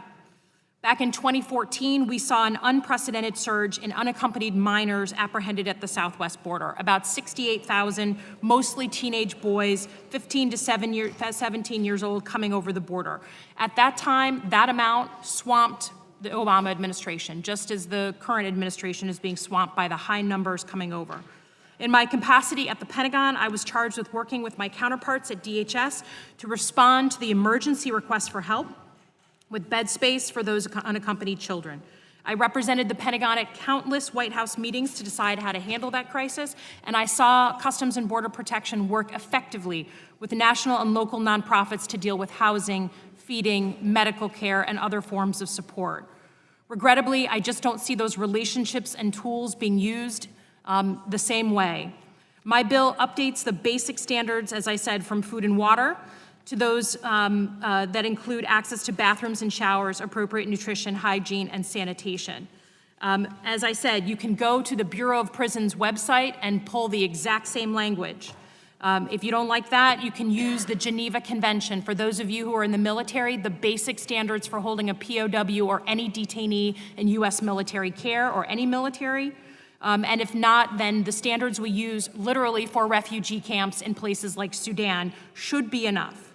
So while we have clear differences in how we handle the immigration crisis, and it is a crisis at our border, I hope that there is no disagreement that all human beings in our custody have a basic standard to human rights and dignity. I urge my colleagues to vote in support of this bill. We can secure our borders and treat migrants humanely. And with that, Mr. Chairman, I yield back. Is there any further discussion on the bill? Mr. Chairman. Gentleman from Louisiana. Thank you, Mr. Chairman. I understand what the gentlewoman from Michigan is trying to accomplish with this bill. She's a good and compassionate, patriotic American. It's a well-intended language. During Hurricane Katrina, my wife and I took in a family of 5. They were refugees from the storm. We lived in a small house, 1 bedroom, 1 shower. You know, there was only so many showers we could provide for 1 family. We couldn't take in more than 1 family. We had limited facilities.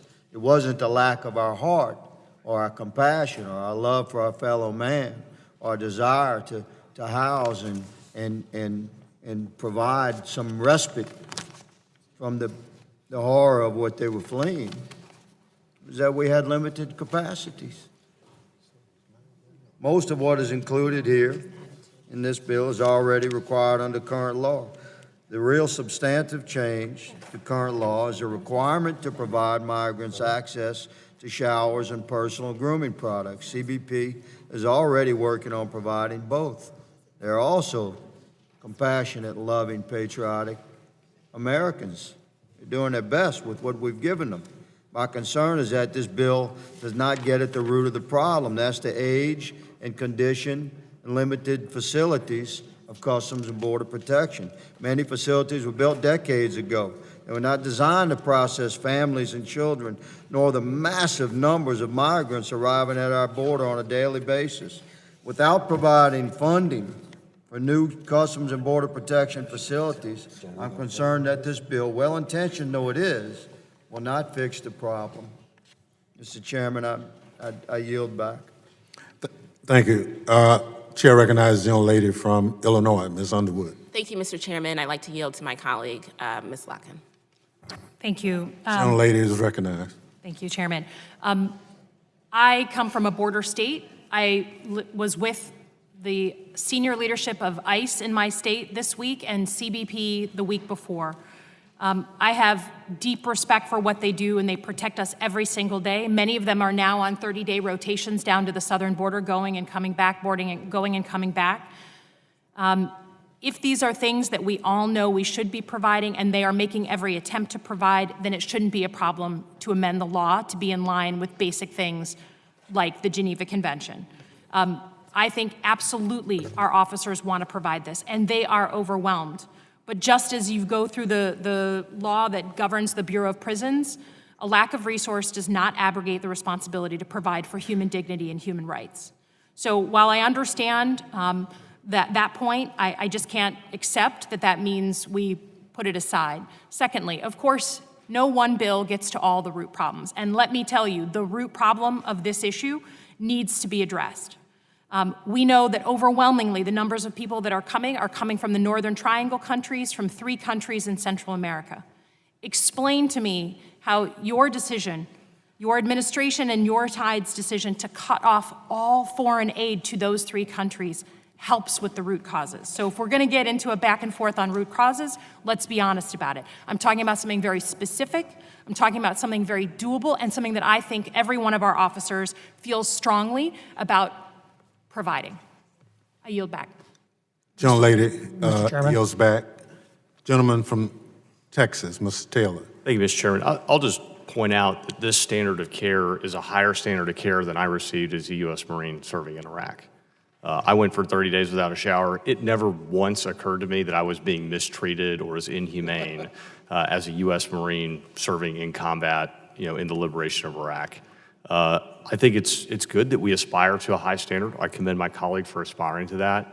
But at the same time, I just think it's important to kind of give a relative understanding of what we're asking of people on the Border Patrol versus what we asked, the U.S. military to do in combat, and they're not required to survive this standard. And again, it's never occurred to me to say, hey, we need to have this standard for the military.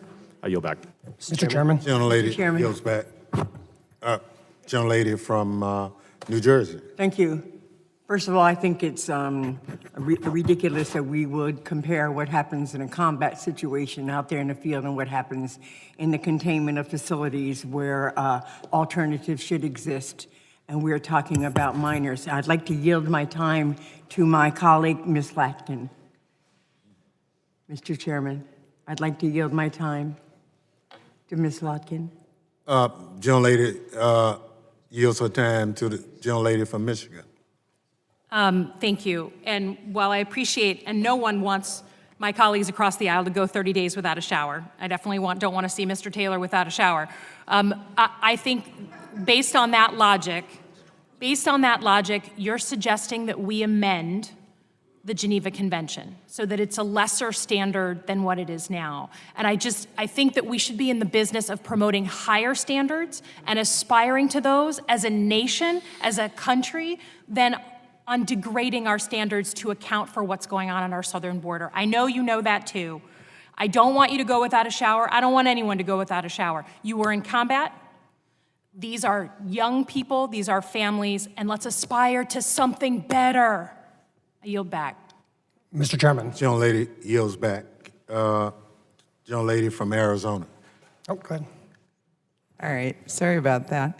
Mr. Chairman, I just want to just say very quickly that there was a statement made that these items aren't being provided now. Well, where I've been, they have been provided.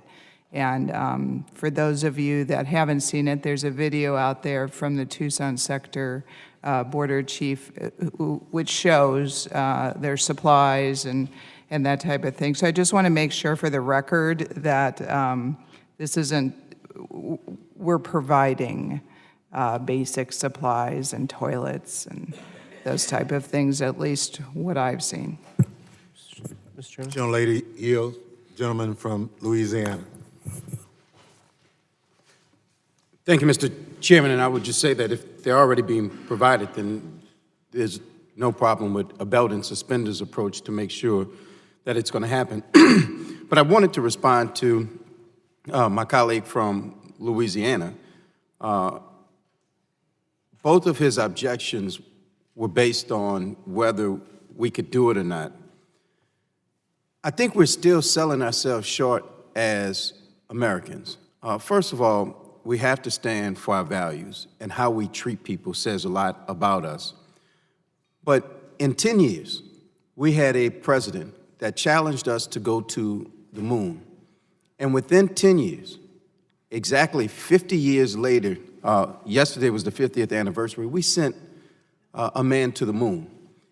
And we can send a man to the moon, but we can't provide decent sanitary care to people. And I just think that if we may differ on how to get there, but I would hope that we agree that the goal is to provide decent sanitary conditions in a very humane way because that's who we are.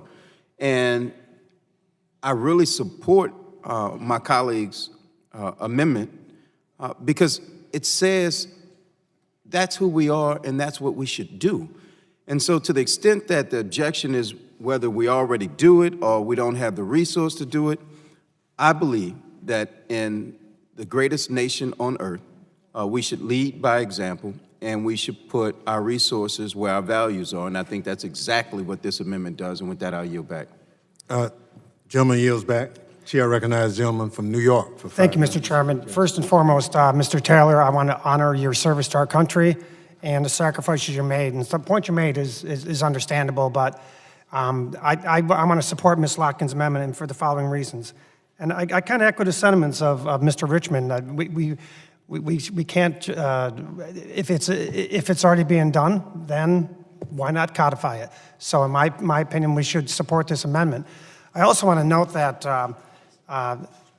I am very concerned about the border, like some of my colleagues have mentioned. I'm very concerned that we don't have the political courage collectively as a Congress to deal with the crisis. The crisis is at the border because people think that they can come to this country and just, it's open doors. There's no other country on earth that would tolerate what we're going through right now. And we have a crisis because we haven't looked at the bigger picture. I think we need the Secretary of State in the Iron Triangle every week until he gets those countries stabilized to the point where they're not leaving their countries for greener pastures. I also think we need to have better security at the border, and I say so from the standpoint of someone who lived and worked on the border and went after the worst of the worst on the border, so in El Paso. So yes, this should be done. The crisis is here. We can't ignore it, so we should take care of these people when they are here. But we should endeavor to make sure, as my colleague said with the moonshot, to properly secure this border once and for all so that people that are coming here come here the right way. We welcome with open arms, we revamp the immigration system, and we get it done right. And with that, I yield back. Thank you. Any other? Mr. Chairman. Dr. Green. Thank you, Mr. Chairman. I want to also say that I think this is the right thing to do. I agree, too, that in most places on the border, they are doing it already. So as the gentleman from Louisiana said, there's no reason not to codify it, but I do want to say this, it is an unfunded mandate, and we need to be careful about doing that as we go forward, both on the healthcare side and on this hygiene and side as well. We need to give them the dollars to make this happen. So I would encourage that when we make mandates like this, we fund them. I do also want to say I don't necessarily think that it's the Secretary of State's responsibility to run foreign countries, and I just like to be on the record of saying that since he's my classmate from West Point. Thank you. Any other discussion? Gentleman from New York is recognized. Mr. Chairman, I think we're blessed to have some great veterans on this committee. Mr. Taylor, my good friend, Mr. Crenshaw, both of your service is extraordinary. And I think my service pales in comparison to yours, but we can't go down the road of using our service to justify or defend public policy that is on its face not only unnecessary, but also unethical. So yes, we all went through training where we didn't shower for 30 days. Some of us went through sleep deprivation training, myself included. Mr. Green as well, my Ranger buddy, I don't think he would ever argue that we should put immigrants, asylum seekers, through what we went through at Ranger School, unless, Mr. Green, you would like to say otherwise. So I'm confident that we can start to use this moment, and it's a failure on both parties, that we have not used this moment of crisis to come together and genuinely talk, both when the cameras are on and the cameras are off, about how we can solve this thing. And I hope we can use this opportunity as we talk about our shared service to this country, both in uniform and out, to use that as an impetus to do so. Gentleman yields back. Gentlelady from New Mexico, Ms. Torres Small. Thank you, Chairman. I support this amendment, and I yield the rest of my time to my colleague, Ms. Lotkin. I just want to associate myself with Mr. Katko's remarks. I could not agree more. We have a complete failure of our immigration system, and we have every right to defend our borders, to secure our borders, to know exactly who's coming in and make sure that they are not a threat to our country. We have every right to do that, and I will fight and have fought for that right. I associate myself with his remarks. I think that were great. You're right, Mr. Green, that we do need to fund it. That's what we did at the end of June with billions of dollars in our Senate supplemental. It will go specifically to help with those things, which it seems in many cases we are providing for those areas where we are not providing them. So I thank everyone for I actually think a very positive conversation. Gentlelady yields back. Gentleman from Alabama is recognized for 5 minutes. Just one brief point. We did pass a multi-billion-dollar supplemental for temporary housing. This is permanent now. We need to fund it if we're going to be building permanent housing and providing permanent facilities. So there is a difference. That is temporary. Gentleman yields back. Is there any further discussion? All those in favor of the Slotkin amendment signify by saying aye. Aye. All opposed, no. Motion that is carried. Thank you very much. I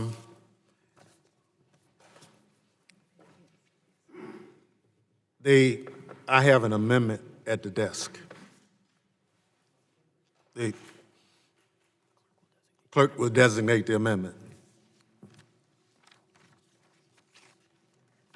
An amendment to H.R. 3670, offered by Mr. Thompson. Thank you very much. I yield myself as much time as I may consume. My amendment seeks to ensure that DHS provide the basic care required by Ms. Slotkin's bill, authorizing the DHS Inspector General and GAO to make unannounced visits to CBP detention facilities. These visits by oversight arms are essential to ensure proper accountability and transparency, as well as ensure migrants are receiving the care they need. I commend Representative Slotkins for her hard work on this measure and ask all members of the committee to support it and yield back. Does any member seek recognition on the amendment? There being no discussion, the question now occurs on adoption of the amendment offered by the chair. All those in favor will say aye. Aye. All those opposed will say no. No. In opinion of the chair, the ayes have it, and the amendment is agreed to.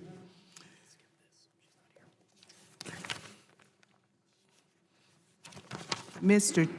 Chair, I have a point of inquiry. Did we get a copy of this amendment? I don't even see this amendment anywhere. Did somebody pass it out? Yes, it was listed on the amendment roster. Okay, thank you.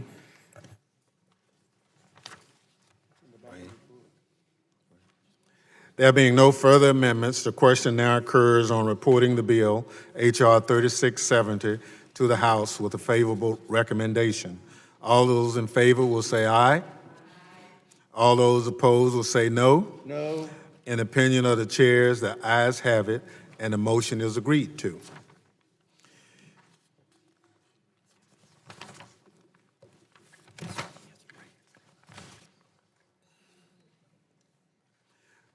Without objection, a motion to reconsider is laid on the table, and staff is authorized to make any technical and conforming changes.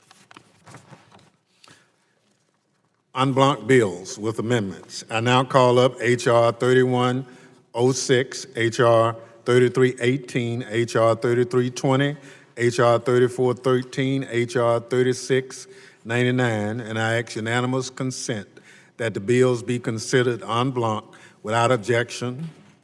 So ordered. The clerk shall designate the bills. H.R. 3106, H.R. 3318, H.R. 3320, H.R. 3413, H.R. 3699.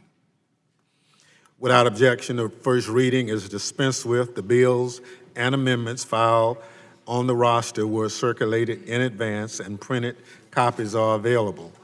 Are there any additional amendments to any of these bills?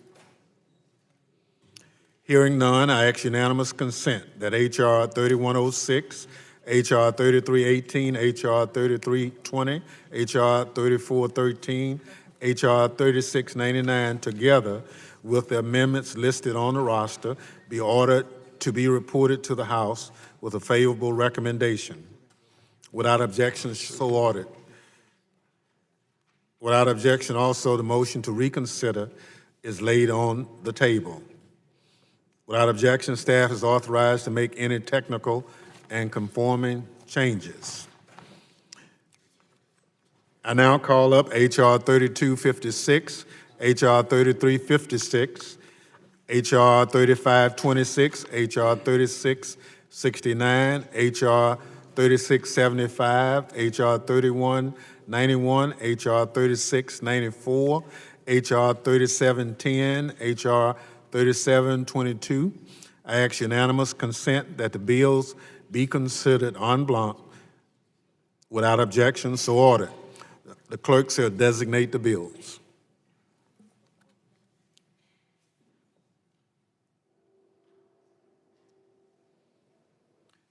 H.R. 3246, H.R. 3356, H.R. 3526, H.R. 3669, H.R. 3675, H.R. 3691, H.R. 3694, H.R. 3710, H.R. 3722. I think the first one is 3256. Yes, H.R.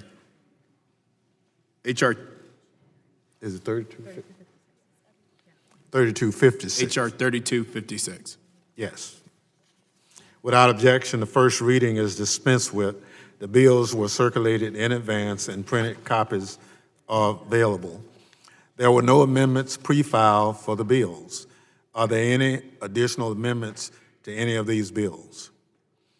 Hearing none, I ask unanimous consent that H.R. 3256, H.R. 3356, H.R. 3526, H.R.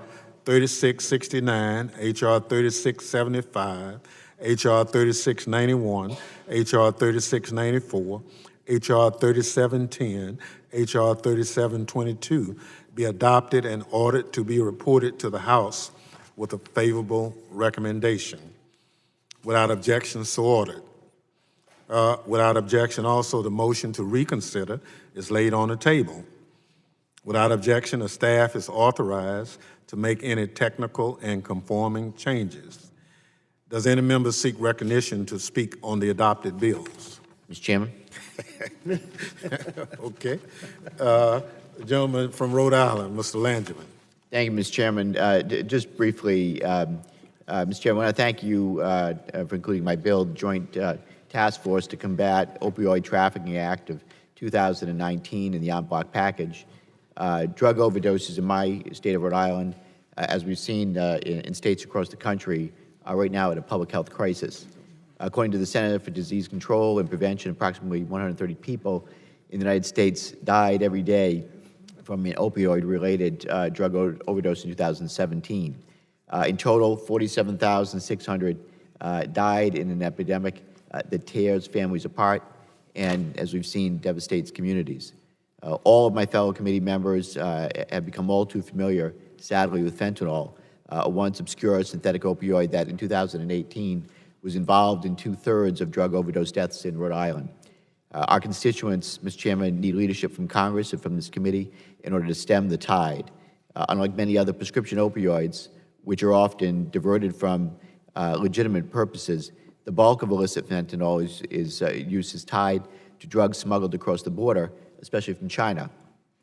Last Congress, under the leadership of Senator Claire McCaskill, the Committee on Homeland Security and Government Affairs conducted a study that found the vast majority of opioids interdicted by U.S. Customs and Border Protection are seized at ports of entry. Between 2013 and 2017, approximately 25,405 pounds, or 88% of all opioids, were seized by CBP.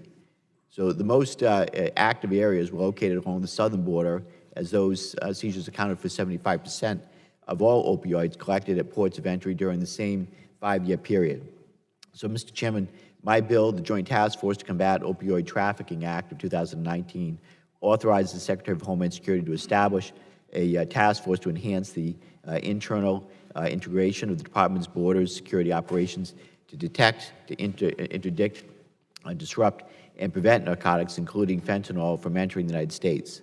The bill builds upon existing Joint Task Force models pioneered by DHS Secretary Jay Johnson to foster a coordination at the highest levels of the department on specific challenges. Importantly, the bill also encourages the Opioid Joint Task Force to collaborate with private sector organizations and any other federal, state, local, tribal, territorial, or international task force, including those working with the United States Postal Service and other parcel delivery services, to increase operational effectiveness, coordination, and information sharing. So in summary, addressing the crisis ravaging our communities is obviously of necessity and collaborative. Public health professionals, social service providers, law enforcement agencies all have important roles to play. DHS needs to be a bigger part of that conversation, and it needs to bring its capabilities to the table in a manner facilitated by the Joint Task Force model. So in closing, Mr. Chairman, I want to acknowledge the ample collaboration that went into developing this bill. As I mentioned at the outset, Senator McCaskill was instrumental in laying the groundwork for this bill. Mr. Chairman, you and your staff, particularly Alex Carnes and Rosalind Cohen, were instrumental in bringing this bill together last Congress. And I want to thank my good friend, Mr. King, for helping to make this a bipartisan effort from the get-go, and for his unwavering commitment to our Homeland Security and law enforcement personnel. I'm also grateful for Mr. Rose's support for his operational experience addressing this crisis on Staten Island. And finally, I want to thank the former chairman of the committee, my good friend, Mr. McCall, for working to shepherd this bill across the House floor last Congress. It's my hope that my Senate colleagues will recognize the wisdom of this approach and take up the bill this year. Thank you, Mr. Chairman. I yield back. Mr. Chairman. Thank you. Chair recognizes the gentleman from New York for 5 minutes. Thank you, Mr. Chairman. I'm grateful for committee's consideration of my legislation, H.R. 3675, the Trusted Traveler Reconsideration and Restoration Act of 2019. This legislation is based on the experience of many of my constituents who, because of an instance of misidentification, had his Nexus enrollment revoked seemingly in error. Despite his and my best efforts to sort out this issue, he has yet to have his trusted traveler status reinstated as we navigate the burdensome, bureaucratic, interagency malaise that's been involved with this process. The bottom line is that it should not require a literal act of Congress for an individual to engage with the federal government and get issues like these sorted out, but sometimes it does. This legislation seeks to improve the trusted traveler programs at the Department of Homeland Security by mandating that the Government Accountability Office examine the department's efforts to manage enrollment, as well as reconsideration and redress procedures. The department's trusted traveler programs are critical to their mission to protect the American public while also facilitating travel and trade. By allowing for traveler pre-vetting, these programs allow the department to better inform risk-based screening and make security procedures more efficient. To promote greater enrollment, these trusted traveler programs must accurately confirm the identity of applicants and allow for redress and reconsideration if enrollment is denied or revoked in error. The GAO report required by this legislation will help us learn how the department coordinates with federal, state, local, and tribal entities on redress of disqualifying issues not covered under the department's own processes. The report will also detail how the department may improve individuals' access to reconsideration procedures if their applications are denied, and the extent to which the department informs individuals of the procedures available to them. To make these trusted traveler programs better, we must first know where and how they need improvements. H.R. 3675 will allow the department and Congress to learn how to make these programs better and how the department tracks data or monitors trends impacting the success of the programs. I want to thank Ranking Member Rogers, for support of this legislation. I want to thank the chairman as well. I want to thank Ms. Watson-Coleman, Ms. Slotkin, and Mr. Correa for their bipartisan support. With that, I urge my colleagues to support my bill, and I yield back. Thank you, Mr. Chairman. Thank you. Chair recognizes the gentlelady from Nevada. Thank you, Mr. Chairman. I'd like to be recognized on my bill, H.R. 3691. Gentlelady is recognized for 5 minutes. Thank you. Our nation's major airports are gateways for business and leisure travels who inject our cities with tourism dollars and fuel our local and national economy. I represent the entertainment capital of the world, Las Vegas. Last year, almost 50 million people from around the world passed through the gates of McCarran International Airport in my congressional district. Many of those travelers don't speak English. Residents of my district, whether they reside in the Hispanic East Side or the Asian West Side or in other ethnic enclaves, look to our airports to ensure their families and friends receive a warm welcome when they arrive in the U.S. More than 1 in 3 Clark County residents speak a language other than English at home. And according to the U.S. Census Bureau, over 65 million people living in the U.S. over the age of 5 speak English either not well or not at all. Yet much of what TSA communicates to travelers and transportation workers through signs, announcements, videos, and online content is in English. You shouldn't have to worry about missing a flight just because you don't speak English. This bill, the Translate Act, and if you look at the title of the bill and see that acronym, you can tell it took a lot of thought to come up with that, and I thank the staff. The Translate Act seeks to ensure TSA goes the extra mile in Las Vegas and at major airports across the country to communicate with the traveling public. Making travel and security information easier to understand for non-English speakers and those with vision and hearing impairments will help create a more comfortable and efficient airport experience for residents and visitors alike. It's really just a basic courtesy. I know we all appreciate seeing signs in English when we travel abroad. So there's no reason we shouldn't make U.S. airports as welcoming as possible. I thank all my colleagues for supporting this bill, and I yield back the balance of my time. Thank you very much. We do have some New York people here, and New Orleans Chairman, I got to tell you, I'm alarmed, angered that Ms. Titus, my colleague, would say that Las Vegas is the entertainment capital of the world when New York City proudly holds that title. Thank you. Chair recognizes the gentleman from Pennsylvania, Mr. Joyce. Thank you, Mr. Chairman. I would like to address H.R. 3318. Without objection. Gentleman is recognized for 5 minutes. Again, thank you, Mr. Chairman. I would like to express strong support for my bill, the Emerging Transportation Security Threats Act of 2019.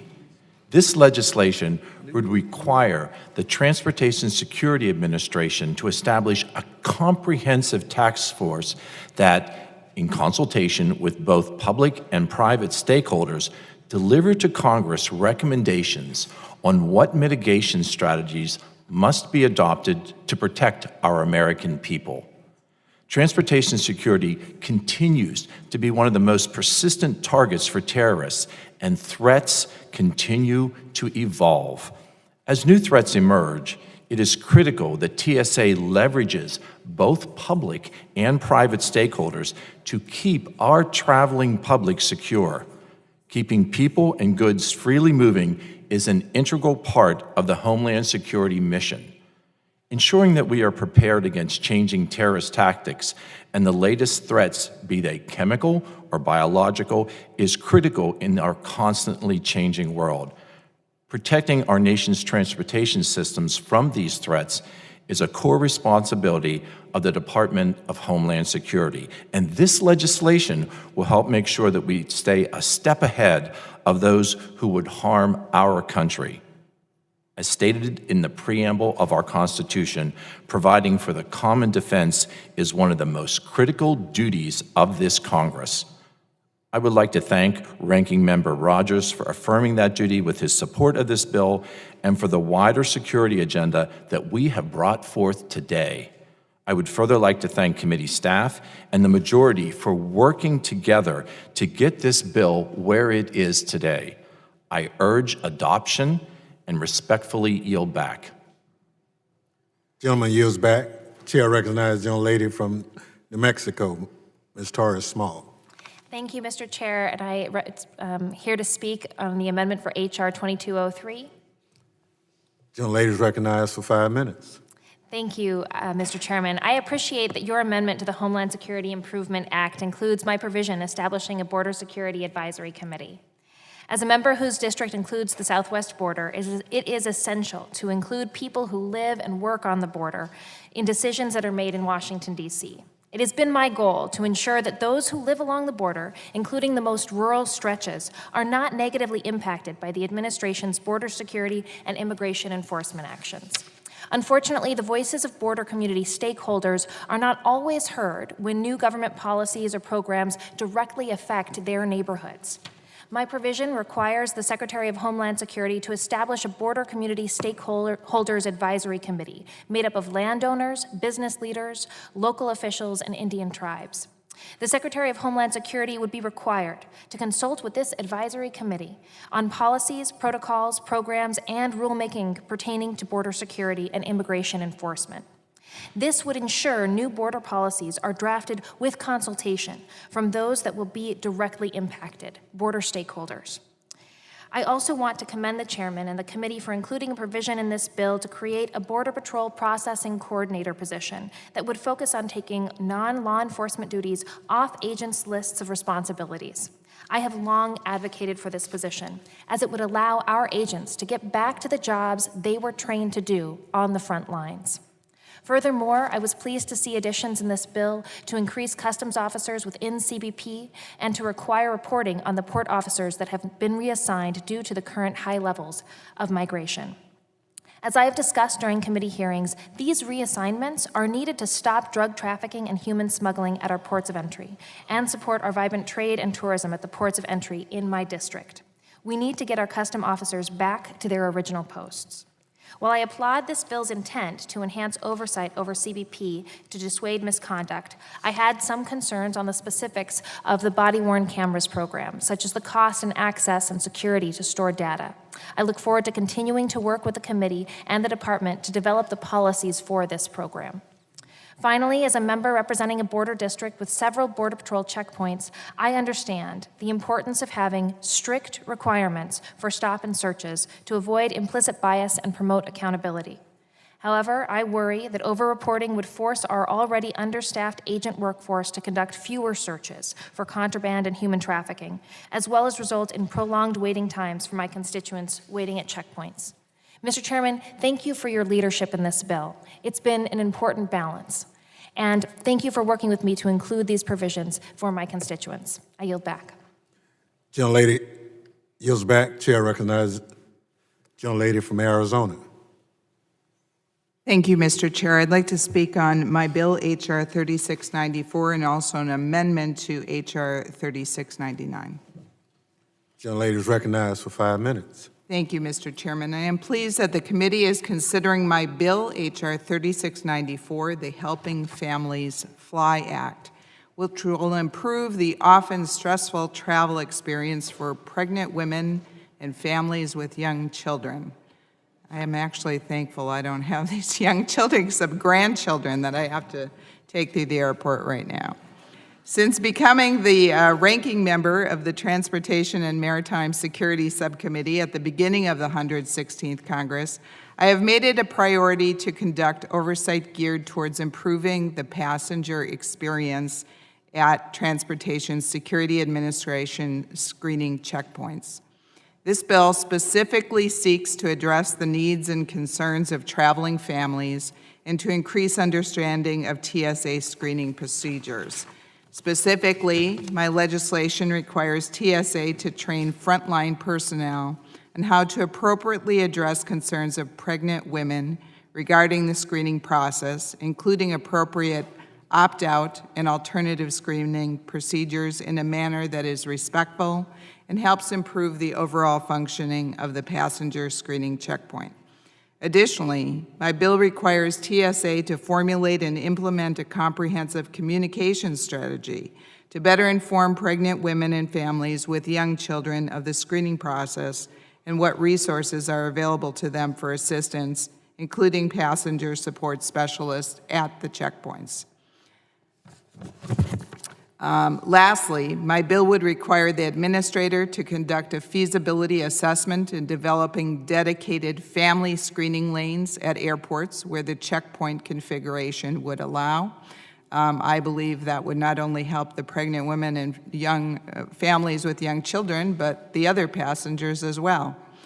The Helping Families Fly Act improves the overall checkpoint screening experience for pregnant women and families with young children, and I thank the chairman of the Transportation and Maritime Security Subcommittee, Mr. Correa, for his bipartisanship and co-sponsorship of my bill, and I urge my colleagues to support this bill. And Mr. Chair, with the time that I have left, I'd like to talk about an amendment I had on H.R. 3699, the Pipeline Security Act. Securing our nation's pipelines is a critically important task requiring strong collaboration among TSA, pipeline stakeholders, and other federal agencies. H.R. 3699 builds on the TSA's pipeline security efforts by codifying their role in pipeline security and the programs that help pipeline operators secure their critical infrastructure. I appreciate Mr. Cleaver's work on this bill, and I would also like to thank the chairman for his willingness to work with me on this amendment. I also appreciate the efforts of our many pipeline stakeholders who work closely with the committee to inform both pieces of legislation and my amendment. I believe that this bill and my amendment strengthens pipeline transportation security by reasserting many of the positive aspects of similar legislation I drafted related to TSA's pipeline security program.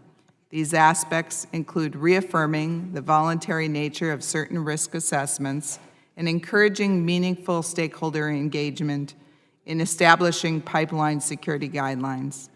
My amendment will also help ensure that TSA provides the right guidance to pipeline stakeholders to enable them to adequately identify critical facilities. This directly responds to recent recommendations from the Government Accountability Office on how TSA's pipeline security efforts can be most effective. TSA is charged with securing all modes of transportation, and while we most often think of aviation security in discussing TSA's mission, we cannot neglect threats to other modes. This bill takes steps to ensure that TSA addresses the unique security needs of the pipeline sector. I have a great number of miles of pipeline in our state of Arizona, and I urge my colleagues to support this amendment. Thank you, Mr. Chair, and I yield back my 12 seconds. Gentlelady yields back. Chair recognizes the gentlelady from Illinois, Ms. Underwood. Thank you, Mr. Chairman. I introduced H.R. 3526, the Counter-Terrorist Network Act, to ensure that the Department of Homeland Security partners effectively with international partners to prevent foreign terrorist organizations from carrying out attacks on U.S. soil. I am proud to have worked with my colleague from New York, Representative Katko, to introduce this bipartisan legislation. The Counter-Terrorist Network Act authorizes the National Targeting Center, which is housed within U.S. Customs and Border Protection, to collaborate with foreign partners to disrupt and dismantle terrorist networks.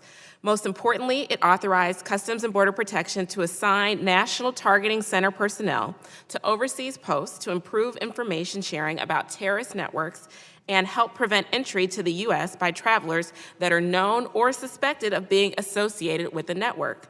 While domestic terrorism is front of mind for many these days, we must remain vigilant against the threats posed by al-Qaeda and its affiliates, the Islamic State, and other foreign terrorist organizations that continue to aspire to do our nation harm.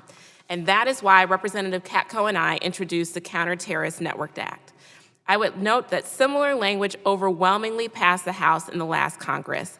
I thank you, Mr. Chairman, and our colleagues for their support for this legislation, and I yield back. Gentlelady yields back. Chair recognizes gentleman from Michigan. I'm sorry, Texas. I'm looking at. I know what you're thinking, Mr. Yeah, right. I was thinking the same thing. Mr. Chairman, I wanted to thank you, the ranking member, and my colleague, Congresswoman Rice, and committee staff for helping me bring up H.R. 3246, the Traveling Parent Screening Consistency Act. This is a direct result of a constituent of mine coming to one of my coffees with your congressman and talking about her experience trying to get through TSA while trying to breastfeed her children.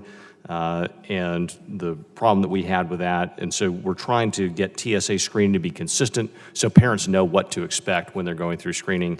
One of the things that's been interesting about this particular piece of legislation is the emotional response I have gotten from parents who have had bad experience at TSA screening sites. That's not the way it should be. This legislation, I think, will go toward trying to come with a better solution. I know Congress has addressed this in the past. I appreciate the bipartisan support I've gotten for this, and I appreciate the opportunity to send this to the floor. Thank you, Mr. Chairman. Thank you very much. Chair now recognizes the gentlelady from Michigan, Ms. Slotkin. Thank you, Mr. Chairman. I want to speak on H.R. 3669, the Weatherizing Infrastructure in the North and Terrorism Emergency Readiness Act, or the Winter Act, with great kudos to the staff for the incredible work on the acronym. And I did it with Michigan and Homeland Security in mind.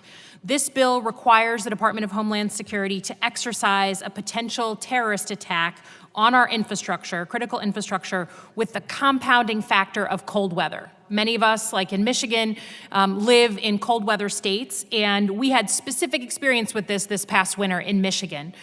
During the polar vortex, we went down to minus 43 degrees, and we had an accident at one of our gas facilities. We had a fire. So our governor had to get on TV and ask every resident of the state to turn down their thermostats to 65 degrees or less in order to make sure that we did not lose power widespread across the state, and we could keep warming stations open. I mean, it was a real issue. Now, Michiganders usually in 65-degree temperatures are out, in bikinis, but when your governor gets on camera and has to tell everyone that, it made us really realize that if we had a critical infrastructure attack in the middle of winter in Michigan, we would have, people were out for a long time, we would have elderly people who would need to be moved to warming stations. We would have families without transportation who would need to be moved. Our first responders would have this compounding and cascading set of emergencies. So we proposed this bill. It's bipartisan. A lot of my northern states colleagues have gotten on it with me. I'm really proud of the Winter Act because it'll do something that specifically exercises the department on issues that we care about in Michigan. So I'm very, very proud of it, and it allows me to say, I believe as the first time ever in the U.S. Congress, I will be the first Congresswoman to reference Game of Thrones for everyone. Winter is coming. Thank you very much. Gentlelady yields back her time. Chair recognizes the gentleman from New York, Mr. Rose, for 5 minutes or less. Thank you, Chairman. I'm proud to be co-leading this bill with my good friend, Congressman Jim Langevin, and I thank him for all of his hard work. This bipartisan bill will establish a joint task force at the Department of Homeland Security to stop the inflow of fentanyl and other illicit opioids into the United States. We all know why this bill is needed. The opioid epidemic has truly devastated families in my district, and I know many of yours as well as just generally across the nation. I'm committed to making real progress to end the flow of these deadly drugs into our country and onto our streets. This bill is a tremendous step in that direction. This critical bill encourages the Department of Homeland Security to be innovative and think outside of the box, to fight not only drug trafficking, but also the scourge of fentanyl itself pouring into our country. It will look at new ways to take advantage of public-private partnerships when carrying out this mission. This legislation builds on my bill, the Fentanyl Sanctions Act, which sanctions manufacturers in China, as well as other countries who knowingly provide opioids to traffickers. I'm very happy to say that the Fentanyl Sanctions Act passed in the House last week and should be signed into law by the President soon. The people of Staten Island and South Brooklyn can count on me to keep fighting until all fentanyl is off our streets. I urge all my colleagues, Democrats and Republicans, to vote in favor of this bill today. Lives are truly on the line. I yield back. Gentleman yields back. Any further comments on legislation? This concludes the considerations of bill notice back committed today. Gentleman from Alabama. Ms. Underwood, excuse me. Go ahead, go ahead.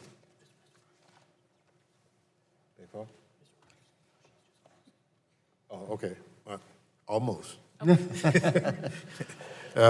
Chair recognizes the ranking member. Thank you, Mr. Chairman. I want to thank all the members for their work today. These border issues are difficult, and I know members feel very passionate about them. I know there was an incident earlier when I was out of the room that implied one of our members was lying. I hope that was not the case. Nonetheless, to avoid unintended escalation, I would encourage all members to adhere to the House rules regarding decorum and debate. And with that, Mr. Chairman, I thank you and yield back.